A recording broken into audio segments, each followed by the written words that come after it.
घनश्यामं चतुर्भुजं प्रभुर्नन्दकुमारो मे स्वामिनी वृषभानुजा। कृतार्थोऽहं कृतार्थोऽहं कृतार्थोऽहं न संशयः। चिन्ता संतारो यत्पादाम्बुजरेण वः स्वीयानान्तानि चाचार्या प्रणमामि मुहुर्मुहुः। यदगतो जन्तु सर्वदुःखातिगो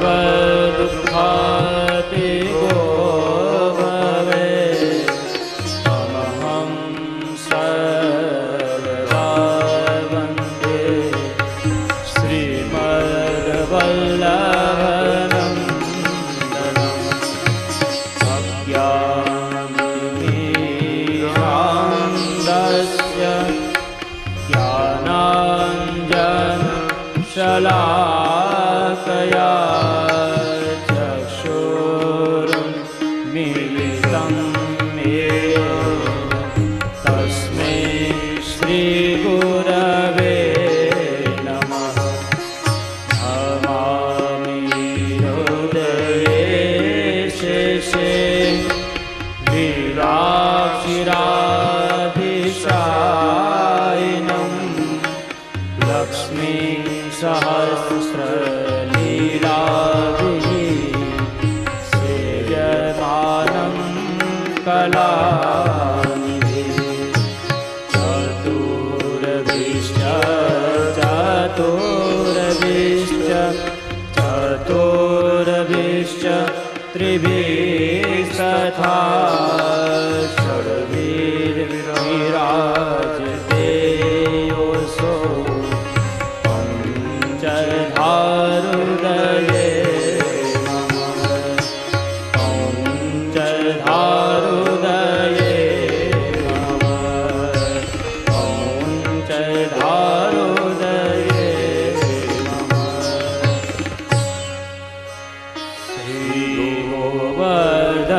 श्रीगोवर्धननाथ पादयुगलम् हैयं गवेन प्रियं नित्यं श्रीमथुराधिपं सुखकरम्। श्रीविठलेशं मुदा श्रीमद्वारवतीश गोकुलपते श्रीगोकुलेन्दुविभुं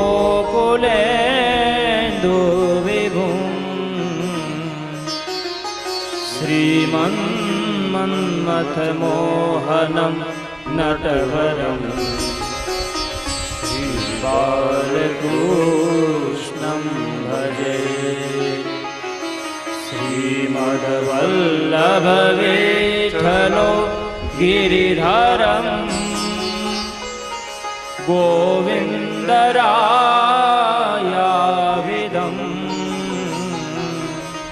श्रीमद्बालकृष्ण गोकुलपति नाथं रघूणांस्तथा। एवं श्रीयदुनायकं किल घना श्यामं च ताद्वंशजा कालिन्दीं स्वगुरुं गिरिं गुरुविभुं प्रियप्रभुश्च स्मरे। पुष्टिमार्गीय सर्वज्ञ करुणारसपूरितः श्रेष्ठ फलप्रदाता શ્રી ગુરુવે નમઃ. તસ્મૈ શ્રી ગુરવે નમઃ. તસ્મૈ શ્રી ગુરવે નમઃ.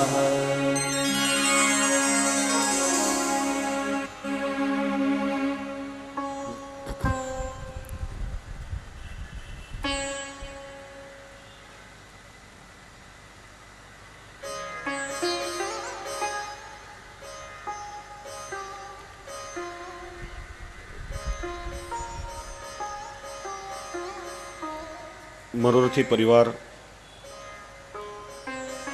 શ્રી વલ્લભના કૃપાપાત્ર શ્રી વલ્લભના લાડીલા આપ સૌ ભગવદી વૈષ્ણવજનો,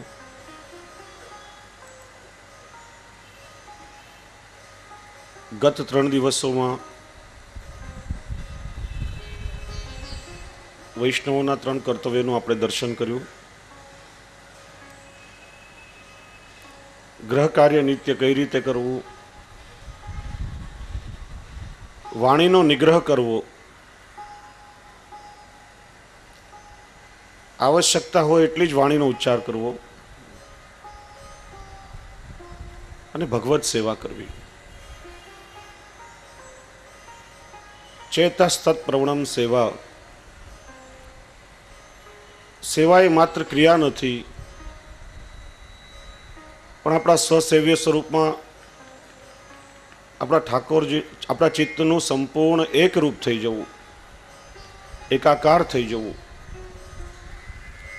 એનું જ નામ છે ભગવત સેવા. નહીં તો પેલા રાજનગરવાળા શેઠની વાર્તા યાદ છે? 252 વૈષ્ણવમાંના એ રાજનગરવાળા શેઠ ઠાકોરજીની સેવા કરી રહ્યા છે. પૂર્ણ પુરુષોત્તમ પૂર્ણાનંદ સ્વરૂપ જ્યારે આપણા દેહથી પ્રભુને સ્પર્શ થતો હોય ત્યારે કેટલા અલૌકિક આનંદની અનુભૂતિ થવી જોઈએ. પણ આ શેઠનું ચિત્ત ગયું છે પેલા ચામડાના જોડામાં, કે દુકાને જતી વખતે આજે જોડા લઈને જઈશ. ઘરમાં કોઈ મહેમાન આવ્યા, બહારથી દરવાજો ખખડાવ્યો, શેઠ છે.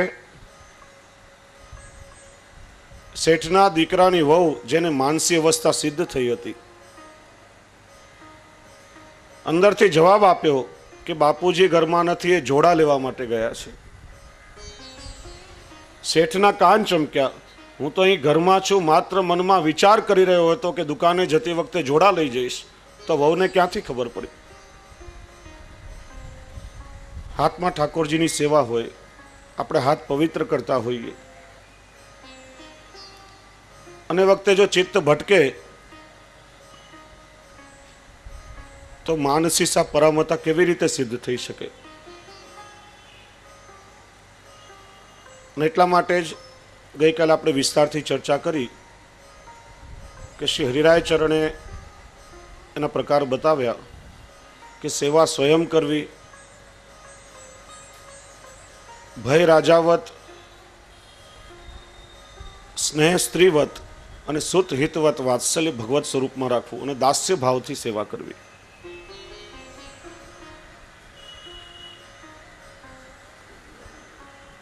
દયારામભાઈ એક ચંદ્રાવળામાં ખૂબ સુંદર કહે છે કે અન્ય સાધને શ્રેય આપણું, પણ હરિને શું સુખ? સેવામાં આનંદ ઉભયને માટે ભજનાનંદ જ મુખ્ય. જ્ઞાન માર્ગમાં દેહ દમનના બીજા બધા સાધનો આપણે કરીએ છીએ કેવલ આપણા સ્વાર્થ માટે, અને જેવું સાધન કરશું એવા ફળની આપણને પ્રાપ્તિ થશે. પણ ભગવદ સેવા એવો પ્રકાર છે કે જેમાં આપણને પણ પ્રસન્નતા થાય અને આપણા પ્રભુને પણ પ્રસન્નતા થાય, અને પરસ્પર બંનેની પ્રીતની ડોર બંધાય અને ડોર મજબૂત પણ બને. આપણા અંતરની ડોર અંતર્યામીની સાથે જોડાય ત્યારે સેવા ફલાત્મક બને છે, ત્યારે માનસી અવસ્થા સિદ્ધ થાય છે.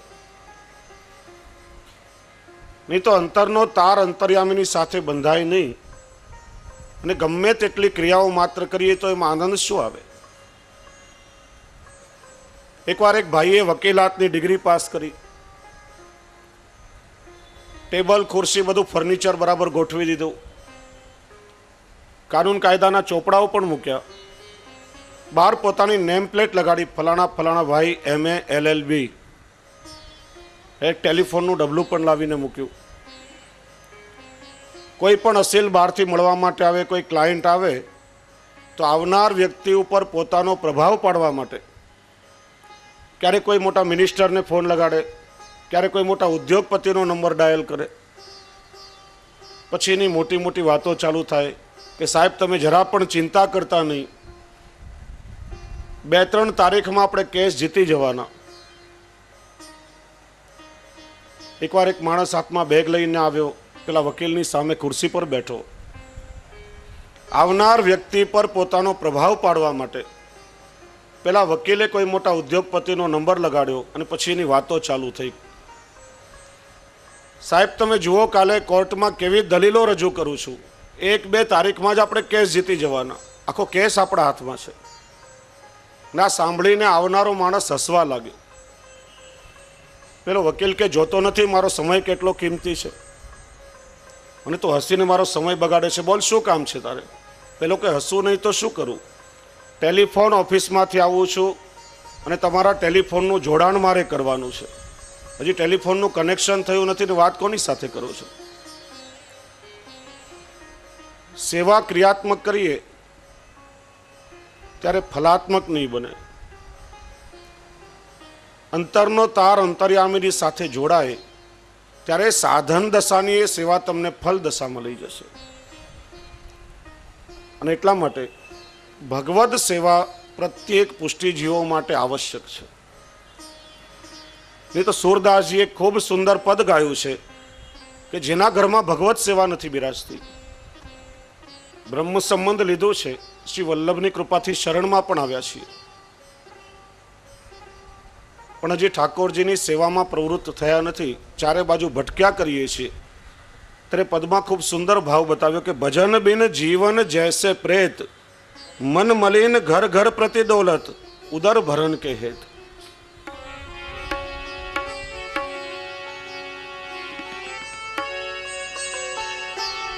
जीवन जैसे प्रेत भजन बिन, जीवन जैसे प्रेत,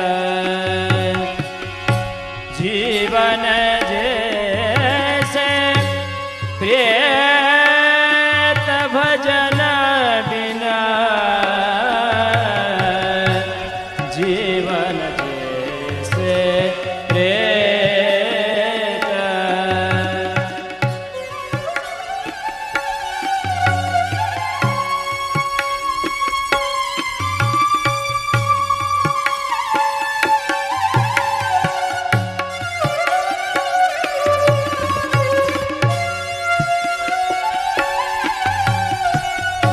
मन मलिन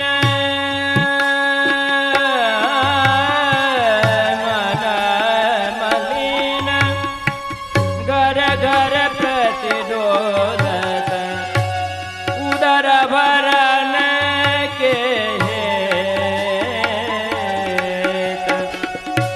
उदर भरण के हेत, भजन बिना जीवन जैसे प्रेत.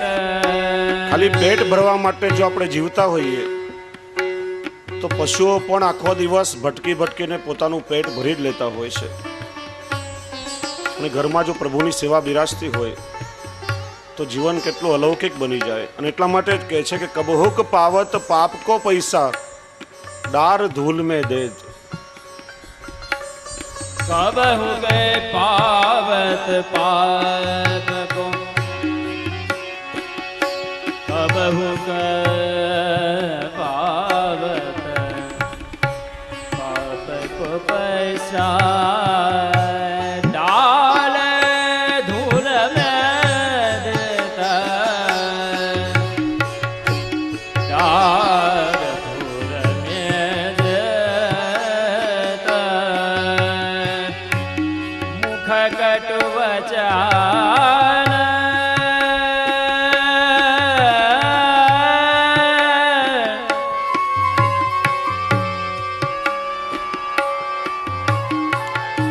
मुख कटु वचन करत पर निंदा संतन को दुख देत। માણસ ઘરમાં બેઠો હોય નવરો હોય તો શું કરે? આખો દિવસ કડવા વચનો, બીજાની નિંદા અને કોઈ પણ સજ્જનોને હંમેશા ત્રાસ આપ્યા કરે, બીજાને સતાવે, એ નવરા માણસનું કામ છે. અને ઘરમાં જો ભગવત સેવા બિરાજતી હોય તો સતત નિરંતર આપણું જીવન ભગવદમય બની જાય. મુખ કટુ વચન કરતા પર નિંદા સંતન કો દુઃખ દત ભજન બિન જીવન જૈસે પ્રેત જીવન જૈસે પ્રેત ભજન બિન જીવન જૈસે પ્રેત સેવા નહીં ગોવિંદ ચંદ કી ભવન નીલ કો ખેત. નીલ એટલે નીલગાય. જેમ નીલગાય ખેતરમાં આવીને પડે તો આખું નાખું ખેતર ખલાસ કરી નાખે, ખેતરનો બધો પાક ચરી જાય, પછી એમાં કંઈ બચે નહીં. એમ જે ઘરમાં ઠાકોરજીની સેવા નથી વિરાજતી એ ઘર ભવન નીલ કો ખેત એના જેવી દશા છે.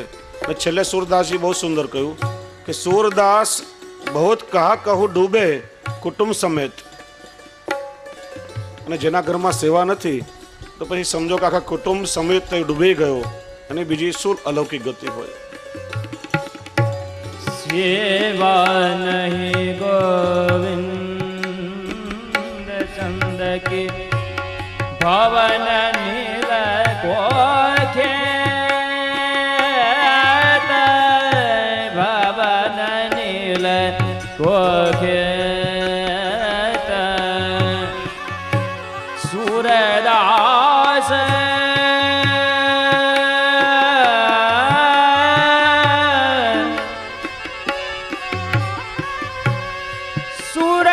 સૂરદાસ સૂરદાસ બહુત કહા કહું ડૂબે કુટુંબ સમેત ભજન બિન ડૂબે કુટુંબ સમેત ભજન બિન જીવન જૈસે પ્રેત જીવન જૈસે પ્રેત ભજન બિન જીવન જૈસે જીવન જૈસે જીવન જૈસે પ્રેત. નહીં તો આપણે બધાની આજે મન પરિસ્થિતિ કેવી છે? 252 વૈષ્ણવમાંના પેલા વૈષ્ણવને યાદ કરો. શ્રી ગુસાઈજીને આવીને વિનંતી કરેલી કે મહારાજ કોઈ એવો સેવાનો પ્રકાર બતાવો કે જેમાં કોઈ રૂપિયા પૈસાનો ખર્ચ ન થાય, શરીરને જરા પણ કષ્ટ ન પહોંચે, કોઈ તકલીફ ન પડે. મને લાગે છે કે આપણા બધાનો જ પ્રતિધ્વનિ આ શબ્દોમાં પડે છે. આપણે બધા પણ આજે એમ જ વિચાર કરીએ છીએ કે ઠાકોરજીની સેવા આમ સરળતાથી થઈ જાય, એક પણ રૂપિયાનો ખર્ચ ન થાય, શરીરને જરા પણ તકલીફ નહીં પડે, આમ ફટાફટ ઇન્સ્ટન્ટ સેવા થઈ જાય. મને એકવાર એક ભાઈ આવીને વાત કરી કે આજકાલ સમય બહુ ઝડપથી પસાર થઈ રહ્યો છે, લોકો પાસે બહુ સમયની કમી હોય છે. આજે ડ્રાઇવિંગ થિયેટરો થઈ ગયા, ડ્રાઇવિંગ બેંક થઈ ગઈ, ડ્રાઇવિંગ હોટલો બની ગઈ. તો આ નવા નવા જે મંદિરો બની રહ્યા છે એમાં પણ સુધારો કરવો જોઈએ, ડ્રાઇવિંગ મંદિરો બનવા જોઈએ. મુંબઈ જેવા શહેરોમાં જ્યાં ટ્રાફિકની આટલી મોટી સમસ્યા હોય, કારમાં બેઠા બેઠા આવીએ, દર્શન કરીને કારમાંથી સીધા બહાર નીકળી જવાય. આપણા સૌની આ મનોદશા જે છે. એટલે કદાચ તમને ખ્યાલ હશે કે હમણાં કોઈ બહુ સમજદાર માણસે કોમ્પ્યુટરમાં એવું સોફ્ટવેર પણ બનાવ્યું છે. બટન દબાવીએ એટલે ભગવાનની પ્રતિમા આવી જાય, બીજું બટન દબાવીએ ઉપરથી પુષ્પની વૃષ્ટિ થાય, પછી અગરબત્તી આવે, આરતી ઉતરે, ભગવાનને ભોગ લાગી જાય અને 1-1.5 મિનિટમાં કોમ્પ્યુટરમાં બેઠા બેઠા ભક્તિ થઈ જાય. પણ અહીંયા ચેતસ તત્ પ્રવણમ સેવા, શ્રી ગુસાઈજી પ્રભુચરણે શ્રી મહાપ્રભુજીએ પ્રગટ કરેલો એ સેવાનો પ્રકાર એટલો સુંદર દિવ્ય બનાવ્યો છે કે ભગવત સેવા કરતા કરતા આપણું સમગ્ર જીવન જ અલૌકિક બની જાય અને પ્રભુએ આપેલી આપણને દરેક કલાનો ભગવત પ્રીત્યર્થ વિનિયોગ થઈ જાય. એટલા માટે શ્રી હરિરાય ચરણ આજ્ઞા કરે છે કે નિત્ય ઠાકોરજીમાં ચિત્ત પરોવી અને પ્રભુ સેવામાં પરાયણ થાવ. તસ્ય સેવા પ્રકુર્વિતમ યાવત જીવમ સ્વધર્મતઃ ન ફલાર્થમ ન ભોગાર્થમ ન પ્રતિષ્ઠા પ્રસિદ્ધએ. શુદ્ધ ભાવો પ્રભુ સ્થાપ્યો ન ચાતુર્ય પ્રયોજકમ અંતર્યામી સમસ્તાનામ ભાવમ જાનાતિ માનસમ. શ્રી આચાર્ય ચરણની આજ્ઞાનુસાર સેવા કૃતિર ગુરોરાજ્ઞા. આપણી બુદ્ધિ ચતુરાઈનો જાજો એમાં ઉપયોગ નહીં કરવો, કારણ કે અંતર્યામી સમસ્તાનામ ભાવમ જાનાતિ માનસમ. પ્રભુ અંતર્યામી છે.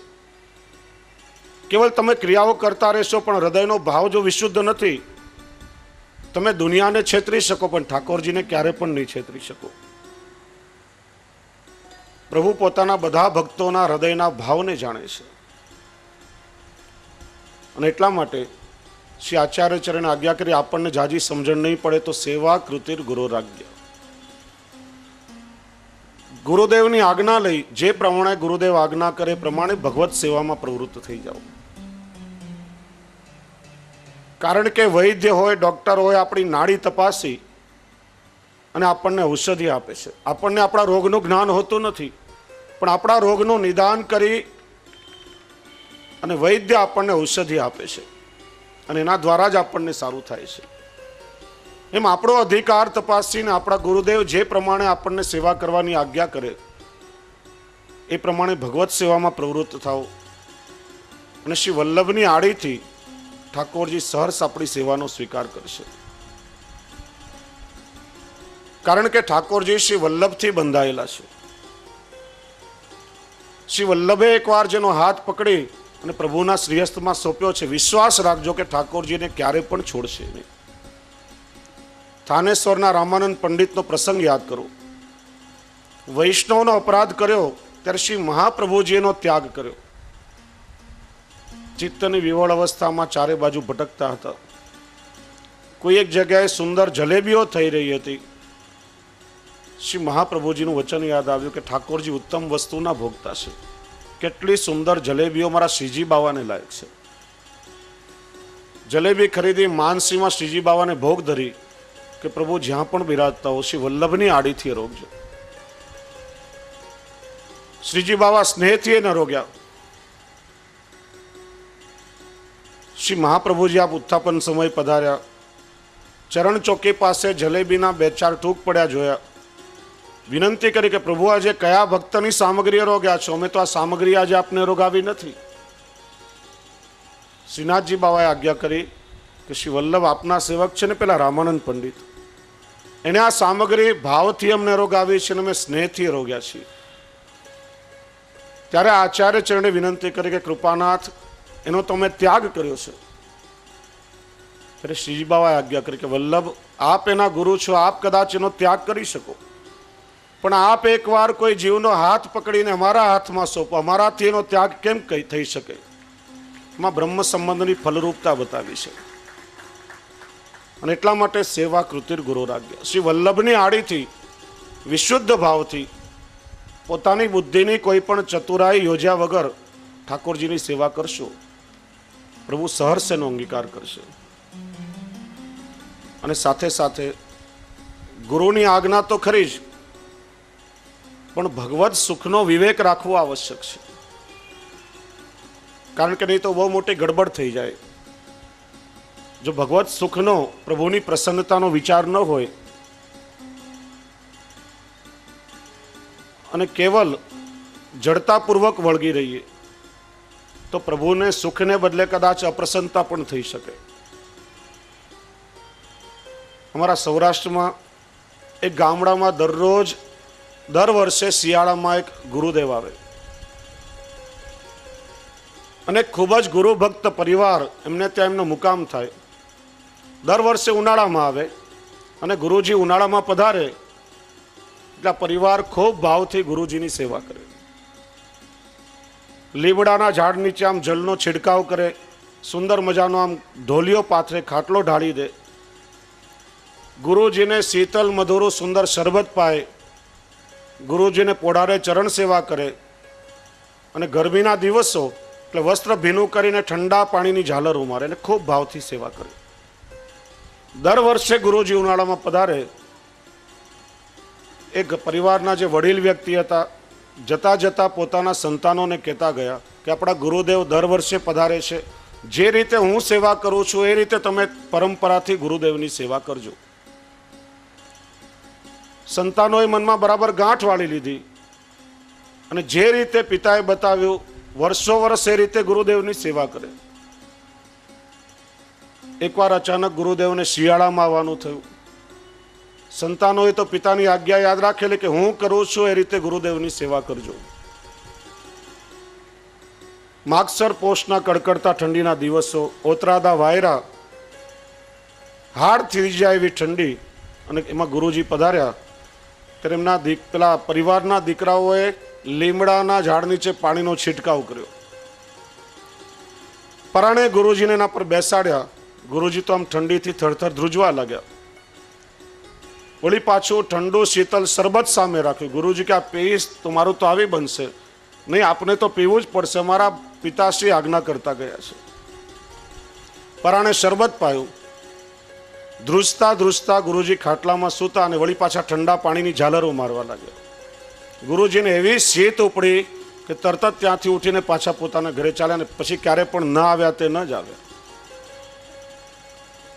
સેવા કૃતિર ગુરુ આજ્ઞા એ આપણા અધિકાર માટે આપણા ગુરુદેવ આપણો અધિકાર જોઈને જે પ્રમાણે આજ્ઞા કરે એ રીતે પ્રવૃત્ત થવું, પણ સાથે સાથે ભગવત સુખનો વિવેક તો આપણામાં અવશ્ય હોવો જ જોઈએ.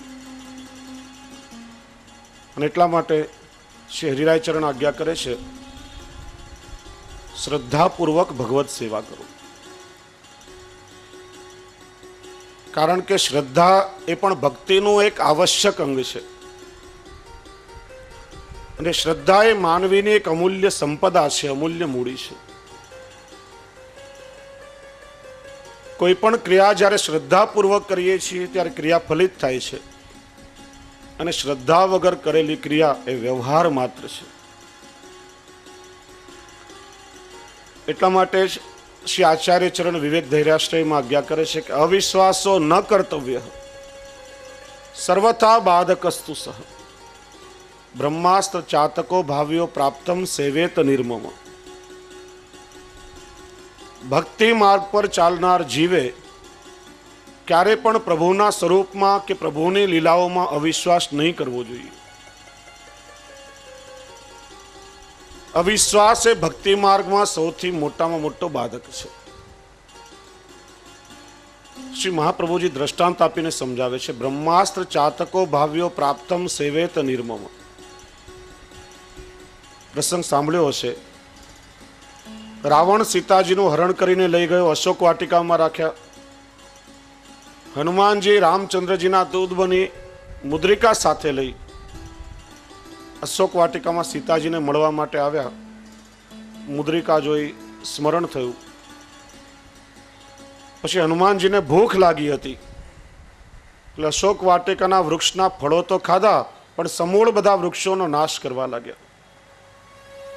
રાવણને જ્યારે ખબર પડી કે કોઈક વાનર ઘૂસી ગયો છે અને આખી અશોક વાટિકાને ઉજાડી રહ્યો છે, ત્યારે કેટલાય શક્તિશાળી રાક્ષસોને હનુમાનજીને પકડવા માટે મોકલ્યા, પણ બધાનો હનુમાનજીએ સંહાર કર્યો. છેવટે મેઘનાદ હનુમાનજીને પકડવા સ્વયં આવ્યો અને બ્રહ્માસ્ત્ર નામનું અસ્ત્ર, જે અમોઘ કહેવાય છે, જે ક્યારે પણ નિષ્ફળ નહીં જાય. બ્રહ્માસ્ત્ર એટલે હોય તો એક સૂતરનો તંતુ માત્ર, પણ એની મંત્ર શક્તિ એટલી પ્રબળ છે કે ક્યારે પણ નિષ્ફળ જતું નથી. અને આ છેવટનો અમોઘ અસ્ત્ર બ્રહ્માસ્ત્ર એનો મેઘનાદે પ્રયોગ કર્યો અને હનુમાનજી એનાથી બંધાઈ ગયા. હનુમાનજીને પકડીને રાવણના દરબારમાં લાવવામાં આવ્યા. રાવણને અવિશ્વાસ થયો કે આટલા શક્તિશાળી વાનરને સૂતરના દોરેથી બાંધ્યો છે, આને તો મજબૂત લોખંડની સાંકળોથી બાંધવું જોઈએ. મેઘનાદને વિશ્વાસ હતો એટલે હનુમાનજી બ્રહ્માસ્ત્રથી બંધાયા, પણ જેવો રાવણને બ્રહ્માસ્ત્રમાં અવિશ્વાસ થયો ત્યારે બ્રહ્માસ્ત્ર જેવું અમોઘ અસ્ત્ર પણ નિષ્ફળ થઈ ગયું. બધા બંધનો તૂટી ગયા અને પછી હનુમાનજીને લોખંડની સાંકળોથી બાંધ્યા. હવે સાંકળોની તાકાત કેટલી! બધી સાંકળો તોડી લંકાનું દહન કરીને હનુમાનજી નીકળી ગયા. શ્રી મહાપ્રભુજી સમજાવે છે કે અવિશ્વાસથી બ્રહ્માસ્ત્ર જેવું અમોઘ અસ્ત્ર પણ નિષ્ફળ થઈ જાય છે. બીજું દ્રષ્ટાંત આચાર્ય ચરણ આપે છે ચાતક પક્ષીનું. ચાતક પક્ષીને સ્વાતિ નક્ષત્રના જલબૂંદમાં કેટલો પ્રબળ વિશ્વાસ હોય છે. એને ગમે તેટલી તૃષા લાગી હોય, કેટલાય સરોવરો સામે હોય છતાં એક જલની બૂંદ પણ એ ગ્રહણ કરતું નથી. અને એનો દ્રઢ વિશ્વાસ છે, અને એના વિશ્વાસને તૃપ્ત કરવા માટે, એને પુષ્ટ કરવા માટે સ્વાતિ નક્ષત્રમાં અવશ્ય મેઘની વૃષ્ટિ થાય છે, અને એ બૂંદોનું ગ્રહણ કરી અને ચાતક પક્ષી પોતાની તૃષા છુપાવે છે. એટલે ભક્તિ માર્ગ પર ચાલનાર ભક્તે ચાતક પક્ષી જેવો દ્રઢ વિશ્વાસ ભગવાનના સ્વરૂપમાં અને ભગવાનની લીલાઓમાં રાખવો જોઈએ. ભક્તિ માર્ગનો આધાર જ શ્રદ્ધા છે, અને સૌથી મોટામાં મોટો બાધક એ અવિશ્વાસ છે. એનું કારણ શ્રદ્ધાથી જ વિશ્વાસ પ્રગટ થાય છે, શ્રદ્ધાથી ભાવ પ્રગટ થાય છે. અવિશ્વાસ કેવલ અભાવને જ પોષે છે. અને એટલા માટે નારદ પુરાણમાં કહેવાયું, શ્રદ્ધયા સાધ્યતે સર્વમ શ્રદ્ધયા તુષ્યતે હરિ.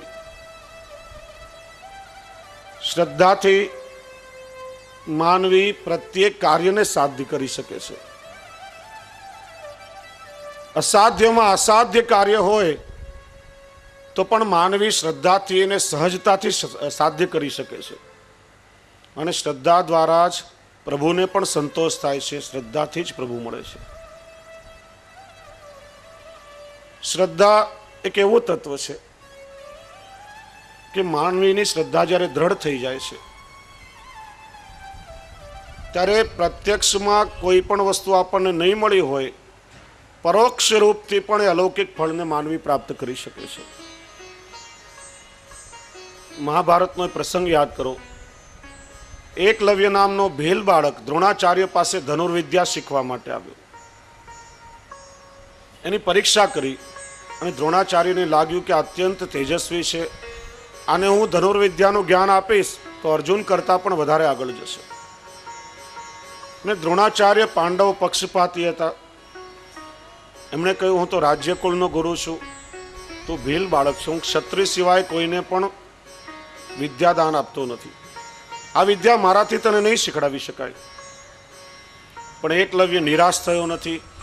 એ તો મનથી જ દ્રોણાચાર્યને પોતાના ગુરુ માની ચૂક્યો હતો, અને એની શ્રદ્ધા એટલી પ્રબળ હતી કે જંગલમાં આવ્યો, માટીમાંથી દ્રોણાચાર્યની પ્રતિમા બનાવી અને શ્રદ્ધાપૂર્વક પ્રતિમામાં ગુરુભાવ રાખી અને પોતે ધનુર્વિદ્યા શીખવા લાગ્યો. અને તમે જુઓ કે શ્રદ્ધામાં કેટલી તાકાત છે કે જે વિદ્યા ગુરુએ પ્રત્યક્ષમાં નથી શીખડાવી એ કેવલ ગુરુ પ્રત્યેની શ્રદ્ધાથી એકલવ્ય એને શીખી ગયો. બધી વિદ્યાઓ આત્મસાત કરી અને પછી ગુરુ દક્ષિણામાં હાથનો અંગૂઠો માગ્યો. એ જુદો પ્રસંગ છે, એ પ્રભુની લીલા હતી. એટલા માટે જ ગીતાજીમાં પણ ભગવાન કહે છે કે શ્રદ્ધા મયોયમ પુરુષ યોય શ્રદ્ધસ્ય એવસ. મનુષ્ય શ્રદ્ધાવાન છે અને તેથી જ જે જેવી શ્રદ્ધાવાળો છે એ મનુષ્ય પણ તેવો છે. મહાભારતના શાંતિ પર્વમાં પણ કહેવામાં આવ્યું છે કે અશ્રદ્ધા પરમમ પાપમ શ્રદ્ધા પાપ પ્રમોચિની. અશ્રદ્ધા જેવું મોટું પાપ બીજો કોઈ નથી, કારણ કે એનાથી માનવીના અભાવનું પોષણ થાય છે અને બહિર્મુખતાનું કારણ બને છે. અશ્રદ્ધા માનવીને ઠાકોરજીથી બહિર્મુખ કરે છે, જ્યારે શ્રદ્ધા એ માનવીએ કરેલા પાપનું પણ પ્રમોચન કરે છે. એટલા માટે શ્રદ્ધા હોવી આવશ્યક છે. પૂર્વમાં પણ આપણે શ્રવણ કર્યું હતું, સંદિગ્ધો હિ હતો મંત્ર. કોઈ પણ મંત્રનો જાપ કરવા માટે બેસીએ તો પણ શ્રદ્ધાપૂર્વક કરવો જોઈએ. મંત્રમાં પણ જો શ્રદ્ધા નહીં હોય તો મંત્ર પણ નિષ્ફળ થઈ જશે. એકવાર ચાચા હરિવંશજીને ઠાકોરજીની સામગ્રી લેવા માટે ક્યાંય બહાર જવાનું થયું.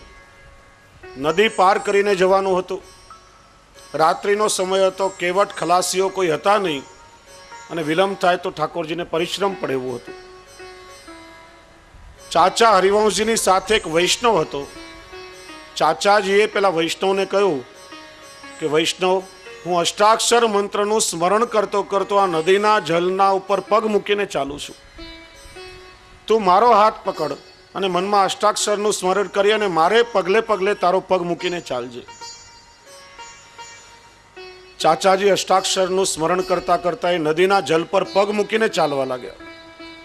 વૈષ્ણવનો હાથ પકડ્યો હતો. એ વૈષ્ણવ પણ ચાચાજીના પગલે પગલે મનમાં અષ્ટાક્ષરનું સ્મરણ કરીને પગ મૂકીને ચાલવા લાગ્યો. મધ્યમાં આવ્યા ત્યાં પેલા વૈષ્ણવને થયું કે ચાચાજી અષ્ટાક્ષર મંત્ર બોલી અને પાણી ઉપર ચાલી રહ્યા છે.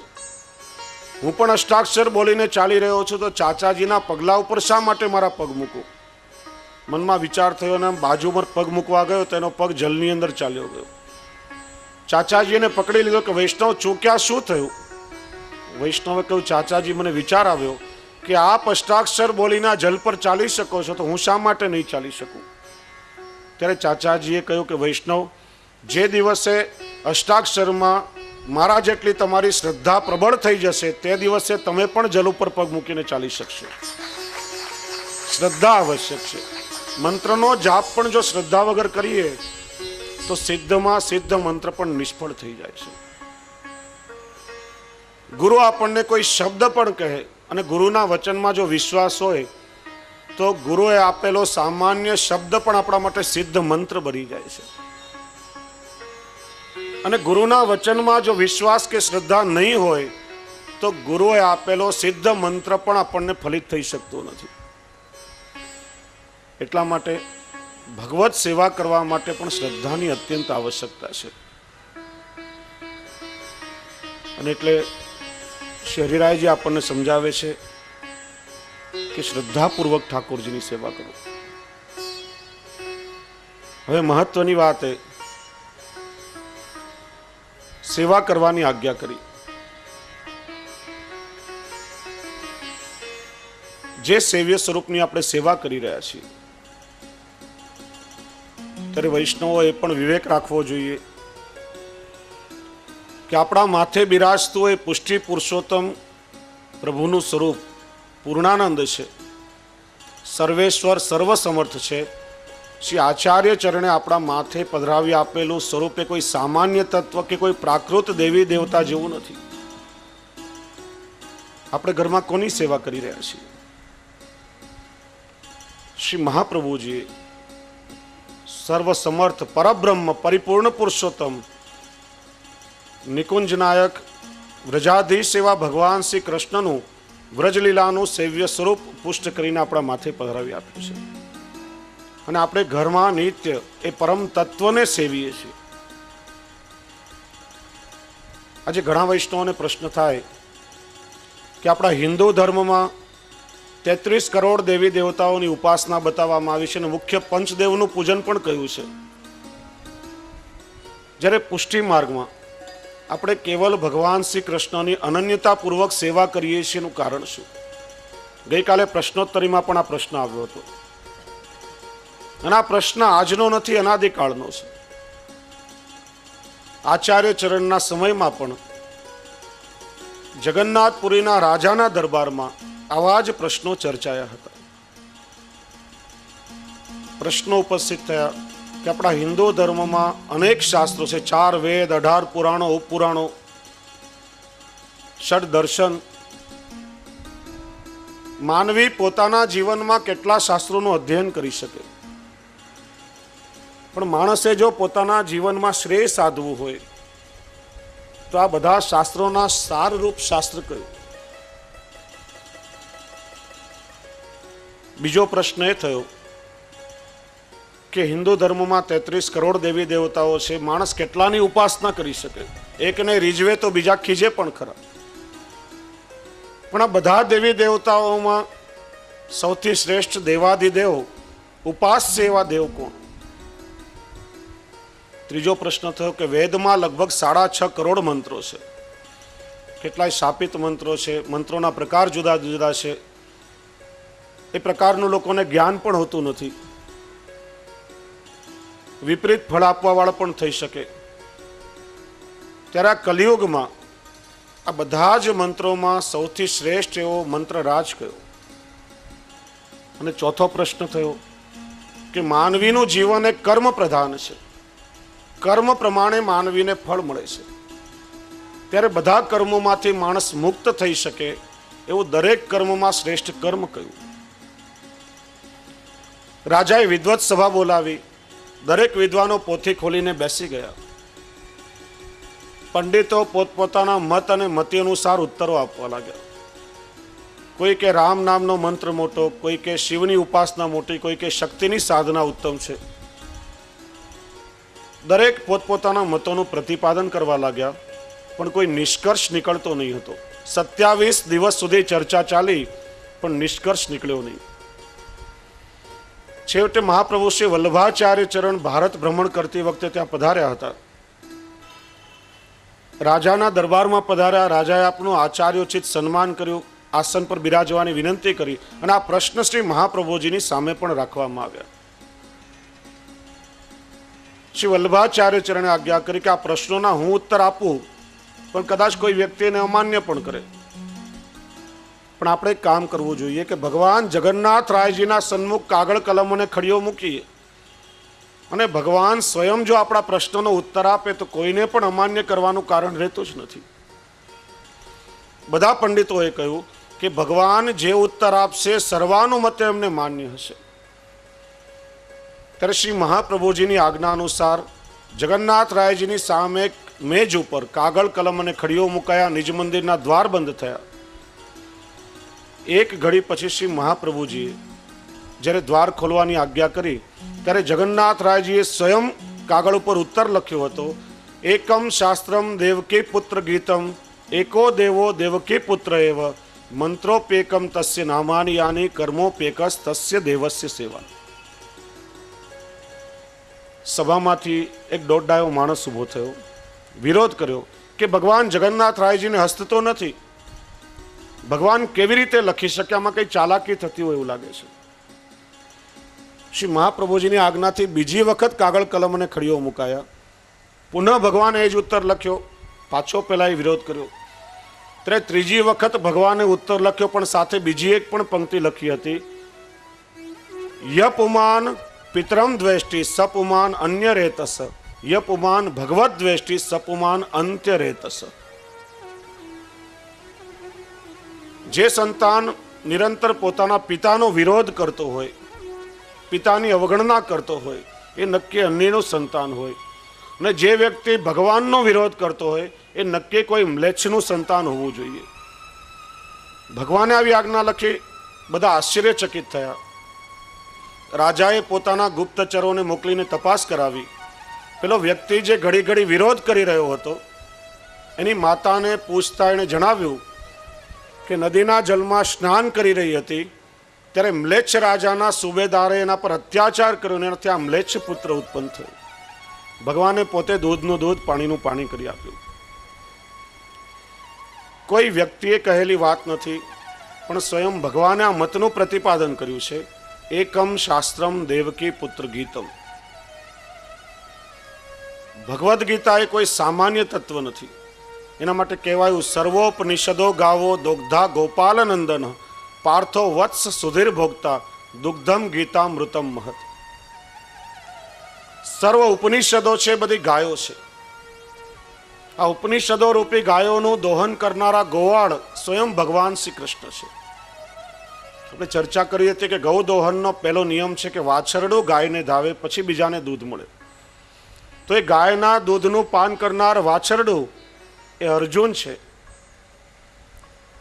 ત્યાર પછી બીજાને પાન થાય, એનું પાન કરનારા એ બધા રસિકજનો છે. અને દૂધ કયું કે દુગ્ધમ ગીતા મૃતમ મહત. ગીતારૂપી અમૃત એ અલૌકિક દૂધ છે. ભગવાન શ્રી કૃષ્ણના મુખારવિંદમાંથી પ્રગટ થયેલું એ અમૃત તુલ્ય તત્વ ભગવદ્ ગીતા છે. આજે 5000 વર્ષ થયા. ભલે અર્જુનને વ્યક્તિગત રૂપે આપવામાં આવેલો ઉપદેશ હોય, પણ આજે પ્રત્યેક માનવીના જીવનમાં આવતા પ્રશ્નોનું સમાધાન ભગવદ્ ગીતામાંથી મળી શકે છે. પ્રત્યેક આચાર્યોએ ભગવદ્ ગીતા ઉપર ટીકાઓ લખી છે. અને ભગવદ્ ગીતા એક માત્ર એવો ગ્રંથ છે કે પ્રત્યેક આચાર્યો એના માટે એકમત પણ થયા છે. માયાવાદનું પ્રવર્તન કરવા અવતરેલા શંકરાચાર્યજી પણ કહે છે ભગવદ્ ગીતા કિંચિત દીતા ગંગાજલ લવ કણિકા પીતા સકૃદ્યેન મુરારી સમર્ચા તસ્ય યમ કિમ કુરુતે ચર્ચા. જેણે યત કિંચિત પણ ભગવદ્ ગીતા વાંચી છે, બૂંદ માત્ર પણ ગંગાજલનું પાન કર્યું છે, જેણે મુરારી ભગવાન શ્રી કૃષ્ણની સેવા કરી છે, યમ તો એનો વિચાર પણ શું કરી શકે. એટલા માટે ભગવદ્ ગીતા જે સર્વોપરી શાસ્ત્ર માનવામાં આવે છે, અને શ્રી મહાપ્રભુજી જ વેદા કૃષ્ણ વાક્યાની, આ કૃષ્ણ વાક્ય એટલે ભગવદ્ ગીતા. વેદા કૃષ્ણ વાક્યાની વ્યાસ સૂત્રાની ચૈવહી સમાધિ ભાષા વ્યાસસ્ય પ્રમાણંત ચતુષ્ટયમ. વેદ, ભગવદ્ ગીતા, બ્રહ્મસૂત્ર અને શ્રીમદ ભાગવત, આ ચારેયને શ્રી મહાપ્રભુજીએ પ્રસ્થાન ચતુષ્ટય તરીકે સ્વીકારેલા છે, પ્રમાણ તરીકે સ્વીકારેલા છે. અને એટલા માટે ભગવદ્ ગીતા એ આપણા હિન્દુ ધર્મનો સર્વોપરી ગ્રંથ માનવામાં આવે છે. કારણ કે સ્વયં પ્રભુના મુખમાંથી પ્રગટ થયેલું તત્વ છે. કદાચ તમે સાંભળ્યું હશે, વર્ષો પહેલા અમેરિકા શહેર દેશના શિકાગો શહેરમાં સર્વધર્મ સંમેલન યોજવામાં આવ્યું. દેશ વિદેશથી દરેક ધર્મના વડાઓ આ ધર્મ સંમેલનમાં આવ્યા હતા. એ વખતે ત્યાંના લોકોને હિન્દુ ધર્મ કે હિન્દુ સંસ્કૃતિ વિશે કોઈ જ જ્ઞાન નહીં હતું. ત્યાંના લોકોના મગજમાં તો એમ કે ભારત એટલે કેવલ ભૂવા અને ડાકલાઓનો દેશ, ત્યાં બીજું શું હોઈ શકે. અને એ વખતે હિન્દુ ધર્મના પ્રતિનિધિ તરીકે સ્વામી વિવેકાનંદ ત્યાં ગયા હતા. બહુ જ લાગવગ લગાડ્યા પછી ફક્ત 2 મિનિટ એમને બોલવા માટે ફાળવવામાં આવી. પણ એમનું તેજસ્વી ભાષણ લગભગ અડધો કલાક સુધી ચાલ્યું અને ત્યાંના લોકો એનાથી ખૂબ જ પ્રભાવિત થયા. અને બીજે દિવસે ત્યાંના પ્રમુખ સમાચાર પત્રોમાં હેડલાઇન્સમાં આવ્યું કે જે દેશનો તેજસ્વી આટલો સંન્યાસી હોય એ દેશમાં ક્રિશ્ચન મિશનરીઓ મોકલવા એ નરી મૂર્ખતા છે. અને આ વાત ત્યાંના ક્રિશ્ચન પાદરીઓને ગમી નહીં, એટલે એમણે સ્વામી વિવેકાનંદનું અપમાન કરવાની, હિન્દુ ધર્મનું અપમાન કરવાની એક યોજના બનાવી. એક મેજ ઉપર, ટેબલ ઉપર બધા ધર્મના ગ્રંથો મૂક્યા. એમાં સૌથી નીચે ભગવદ્ ગીતા મૂકી અને સૌથી ઉપર બાઇબલ મૂક્યું. પૂછ્યું, મહારાજ સૌથી નીચે ભગવદ્ ગીતા છે ને જોવામાં કેવું લાગે છે? ત્યારે સ્વામી વિવેકાનંદે આમ આંગળીના ટેરવાથી ગીતાનો ગ્રંથ સરકાવી લીધો અને ઉપરના બધા જ ગ્રંથો કડાકડ નીચે પડી ગયા. ત્યારે એમણે કહ્યું કે ભગવદ્ ગીતા એ બધા જ ધર્મ ગ્રંથોનો આધાર છે. જો ભગવદ્ ગીતા ન હોય તો દુનિયાનો કોઈ પણ ધર્મગ્રંથ ટકી શકે નહીં. બીજી વખત એમણે શું કર્યું? બધા ગ્રંથો મૂક્યા, સૌથી નીચે બાઇબલ મૂક્યું ને ઉપર ભગવદ્ ગીતા મૂક્યું. પૂછ્યું, મહારાજ હવે જોવામાં કેવું લાગે છે? ત્યારે એમણે કહ્યું કે મારે કંઈ કહેવાની જરૂર નથી, તમે જ સાબિત કરી આપ્યો કે ભગવદ્ ગીતા બધા ગ્રંથોનો શિરમોર છે, મસ્તક ન હોય તો ધડ શું કામનું.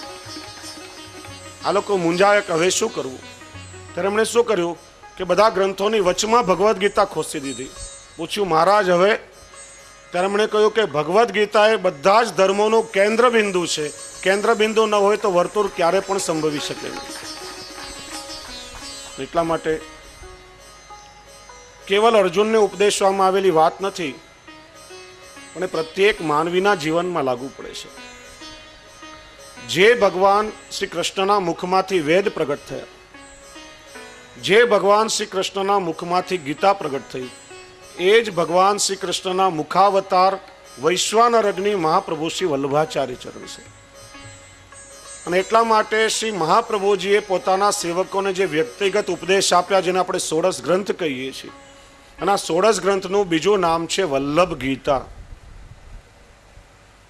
ભગવદ્ ગીતાના પેંગડામાં પગ મૂકી શકે એવું કોઈ તત્વ હોય તો શ્રી વલ્લભ ગીતા છે. કારણ કે આપણે પણ ચર્ચા કરી કે જે શરણાગતિનો ઉપદેશ આપીને ભગવદ્ ગીતાનો વિરામ થયો, એ શરણાગતિ પછી તો પુષ્ટિ માર્ગનો પ્રારંભ થાય છે. અને એટલા માટે આ 16 ગ્રંથો વલ્લભ ગીતા એ વૈષ્ણવ માટે સર્વોપરી છે. એ ભગવદ્ ગીતાનો જ સંપૂર્ણ સાર છે. અને વૈષ્ણવોએ જીવનમાં 16 ગ્રંથમાંની શ્રી વલ્લભની આજ્ઞાઓનું અનુસરણ કરવું જોઈએ અને જીવનમાં આચરણમાં ઉતારવી જોઈએ. એકમ શાસ્ત્રમ દેવકી પુત્ર ગીતમ, એકો દેવો દેવકી પુત્ર એવ.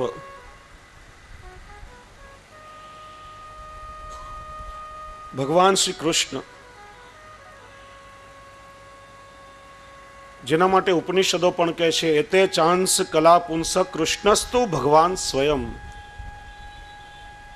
પૂર્વમાં ચર્ચા થઈ હતી કે ગીતાજીમાં ભગવાને પ્રતિજ્ઞા કરી એ પ્રમાણે જ્યારે જ્યારે ભૂતલ પર કોઈ અવતાર કાર્ય કરવાની આવશ્યકતા આવી, ત્યારે ત્યારે ભગવાને પોતાના અંશ, કલા, વ્યોગ, જ્ઞાન આદિ અવતારો પ્રગટ કર્યા. જે અવતાર કાર્યમાં જેટલા ધર્મોની આવશ્યકતા હતી, આ પ્રશ્ન પણ ગઈકાલે પૂછવામાં આવ્યો હતો. મેં કહ્યું હતું કે મોટા 90% પ્રશ્નોનું નિરાકરણ આ શિક્ષાપત્રના સત્રમાં આવી જ જશે. જે અવતાર કાર્ય કરવા માટે જેટલા ધર્મો, શક્તિ, સામર્થ્યની આવશ્યકતા હતી, એટલા ધર્મો સાથે ભગવાને પોતાના અવતારો ભૂતલ ઉપર પ્રગટ કર્યા છે. એટલા માટે બધા ભગવાનના અવતાર કહેવાયા છે. સારસ્વત કલ્પમાં ભગવાન શ્રી કૃષ્ણ જ્યારે પ્રગટ થયા, ત્યારે મૂળ અંશી પોતે પોતાના 6 ધર્મો, 12 શક્તિઓને 16 કલા સંપન્ન પ્રગટ થયા છે. એટલા માટે અવતારી કહેવાય છે. બીજા બધા ભગવાનના અંશ છે, પણ કૃષ્ણ એ અંશી કહેવાય છે. અને એટલા માટે દયારામભાઈ એક ચંદ્રાવડામાં એમના માટે કહે છે કે નહીં કોઈ જેની સમોવડી, કોઈ ઈશ ન જેને શીશ, સર્વ વસ્તુ થકી થઈ જે કોઈ કહાવે સર્વના આધીશ, સર્વાધીશ વંદે સહુ જેને, નિગમ નેતિ નેતિ કહે છે તેને, શેષ મહેશ વિધિ શ્રી અગમ્ય, તેને કહીએ પૂર્ણ પુરુષોત્તમ. વિદ્વાનો 6 પ્રકારમાં ભગવાનના અવતારોને વિભક્ત કરે છે. અંશાવતાર, જે ધર્મનું સ્થાપન કરવા આચાર્ય પ્રગટ થયા. અંશાવતાર, ભગવાનના અંશમાંથી સીધા પ્રગટ થયા.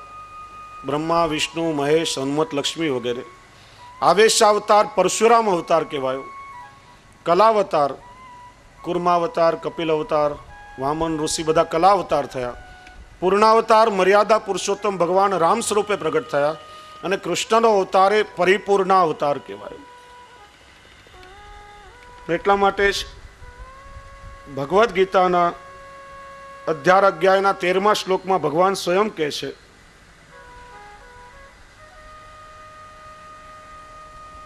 કે હું જ જગતમાં સર્વથી શ્રેષ્ઠ છું. આ સમગ્ર જગત મારા શ્રીઅંગ સ્વરૂપે છે. જગત મારો અંશમાંથી પ્રગટ થયેલું છે. એટલા માટે ભગવાને અર્જુનને વિશ્વરૂપ સ્વરૂપનું દર્શન કરીને બતાવ્યું છે. અને આજ્ઞા કરી સર્વ ધર્માન પરિત્યજ્ય મામેકમ શરણં વ્રજ, મારા એકના શરણમાં આવો. એટલા માટે જ શ્રી મહાપ્રભુજીએ એવા પરિપૂર્ણ પુરુષોત્તમ એવા ભગવાન શ્રી કૃષ્ણને સેવ્ય બનાવીને આપણા મસ્તક પર પધરાવ્યા છે. વૈષ્ણવો, ઘણી વખત આજે પ્રશ્ન થાય છે, પુષ્ટિ માર્ગમાં અનન્યતાપૂર્વક કેવલ કૃષ્ણની ભક્તિ શા માટે, બીજા દેવી દેવતાઓની ઉપાસના શા માટે નહીં? ત્યારે ગઈકાલે પણ એ ચર્ચા થઈ હતી. પુષ્ટિ માર્ગમાં કોઈ પણ દેવી દેવતાઓની ઉપેક્ષા કરવામાં આવતી નથી. જે જેના મૂળ સ્વરૂપમાં છે એ મૂળ સ્વરૂપે આપણે સૌને સ્વીકારી કર્યા છે. કારણ કે જેટલા પણ દેવી દેવતાઓ છે એ ભગવાન શ્રી કૃષ્ણનો જ પરિકર છે, ભગવાનના જ અંશ છે. એટલા માટે આપણે કોઈનો અનાદર કરતા નથી, કોઈની ઉપેક્ષા કરતા નથી. પણ શ્રી મહાપ્રભુજી આપણને સમજાવે છે કે જેટલા પણ દેવી દેવતાઓ છે ભગવાન શ્રી કૃષ્ણની અંગભૂત સૃષ્ટિ છે. જેમ વૃક્ષ હોય, વૃક્ષના મૂળમાં પાણીનું સિંચન કરીએ ત્યારે સમગ્ર વૃક્ષને પોષણ મળે છે. આ તાત્પર્ય પણ દયારામભાઈ એક ચંદ્રાવડામાં ખૂબ સુંદર સમજાવે છે કે જગત વૃક્ષ, તેનું મૂળ શ્રી હરિ, મૂળ પોષે વૃક્ષ પોષાય. બધાને પોષણ મળી જાય, પણ તમે વૃક્ષને પોષણ નહીં આપો, ડાળીને પાંદડામાં પાણી છાંટો અને મૂળ સુકાઈ જશે તો આખું વૃક્ષ સુકાઈ જશે. એમ જેટલા પણ દેવી દેવતાઓ છે ભગવાન શ્રી કૃષ્ણની અંગભૂત સૃષ્ટિ છે. આપણે જ્યારે ઘરમાં ભગવાન શ્રી કૃષ્ણની સેવા કરીએ છીએ ત્યારે કૃષ્ણની સેવામાં બધાનો સમન્વય સ્વતઃ થઈ જાય છે. કોઈની પણ નોખી ઉપાસના કરવાની આવશ્યકતા રહેતી નથી. બીજા કોઈ દેવી દેવતાઓને આપણે સેવીએ તો એમની સ્વતંત્ર સેવા છે, એમાં ક્યારે પણ કૃષ્ણની સેવા આવતી નથી. બીજું દ્રષ્ટાંત દયારામભાઈ આપે છે કે આપણને જ્યારે ભૂખ લાગી હોય ત્યારે મુખથી ભોજન કરીએ તો સમગ્ર ઇન્દ્રિયો પોષાય. અત્યારે કેરીની સિઝન ચાલી રહી છે. હાફૂસ કે કેસર કેરીનો રસ તમને ભાવતો હોય અને આમ ડોલ ભરીને આપણે આમ એનાથી સ્નાન કરીએ, શરીરના અંગ અંગ ઉપર લેપન કરીએ તો એનાથી પોષણ મળશે ખરા? વસ્તુ પણ બગડશે અને પોષણનો પણ અભાવ રહેશે. મુખથી ભોજન કરશું તો શરીરના પ્રત્યેક અંગને પોષણ મળશે. એટલા માટે કૃષ્ણની ભક્તિ કરવાથી એમાં પ્રત્યેકની ભક્તિનો સમન્વય થઈ જાય છે. એટલા માટે શ્રી આચાર્ય ચરણે સર્વોપરી એવા ભગવાન શ્રી કૃષ્ણની સેવા આપણને બતાવી છે. એ કોઈ સામાન્ય કે કોઈ પ્રાકૃત તત્વ નથી, પણ પરબ્રહ્મ પરિપૂર્ણ પુરુષોત્તમ એવા ભગવાન શ્રી કૃષ્ણ છે. અને એટલા માટે જ એ ભગવાન શ્રી કૃષ્ણ માટે આદિગુરુ શંકરાચાર્ય પણ કયા વગર રહી શક્યા નથી કે મધુરમ મધુરેભ્યોપી મંગલેભ્યોપી મંગલમ. આ જગતમાં કોઈ મધુરમાં મધુર અને મંગલમાં મંગલ તત્વ હોય તો ભગવાન શ્રી કૃષ્ણ છે. તો મહાપ્રભુ શ્રી વલ્લભાચાર્ય ચરણે એ ભગવાન શ્રી કૃષ્ણની અનુભૂતિ કરીને આજ્ઞા કરી કે મધુરાધિપતે અખિલમ મધુરમ. અખિલ, અનંત અને અખંડ મધુરતાનો કોઈ સ્વામી આ જગતમાં હોય તો કેવલ ભગવાન શ્રી કૃષ્ણ છે. શોભા સલુણા શ્યામને તુજો ને સખે, શોભા સલુણા શ્યામને, શોભા સલુણા શ્યામને તુજો ને સખે, શોભા સલુણા શ્યામને.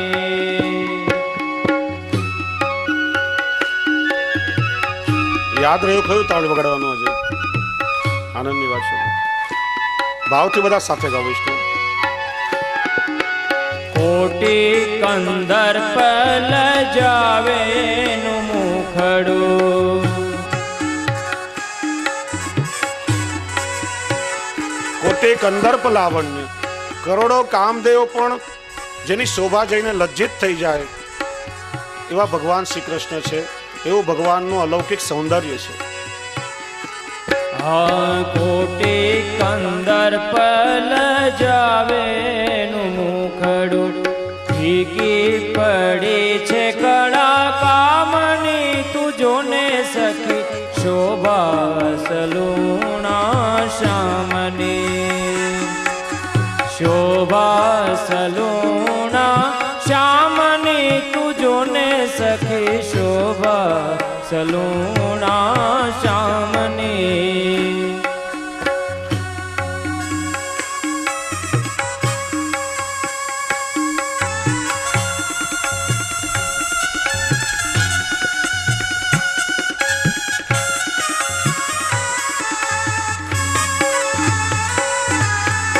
સદગુણ સાગર નટવર નાગર,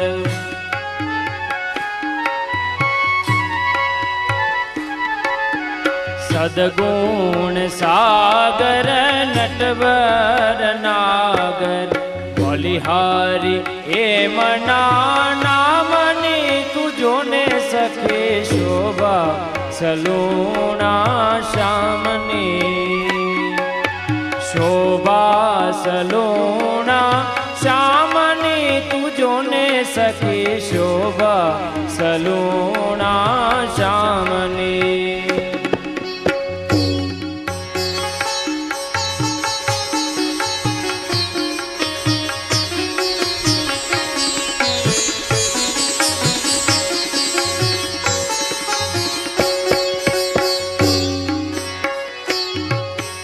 કોટી આભૂષણનું એ રે ભૂષણ,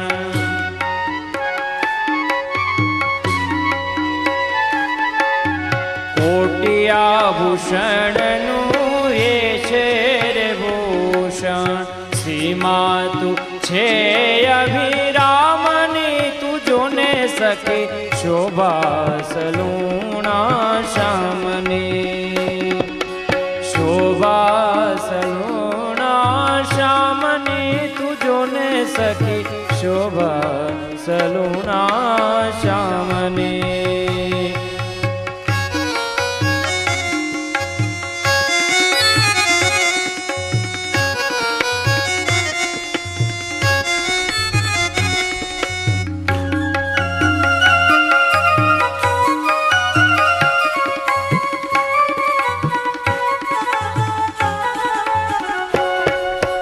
જે ઓળખે તેને સાર સરવાનો,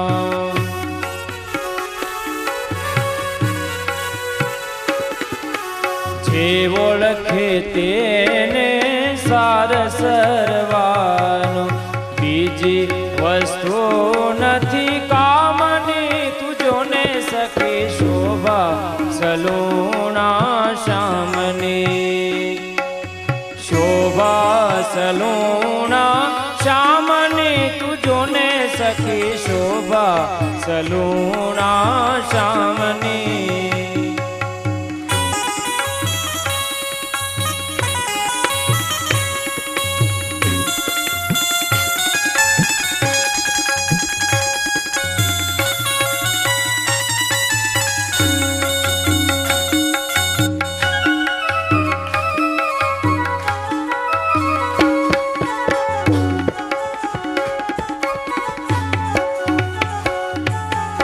અનુપમ એ અલબેલો છે રસિયો,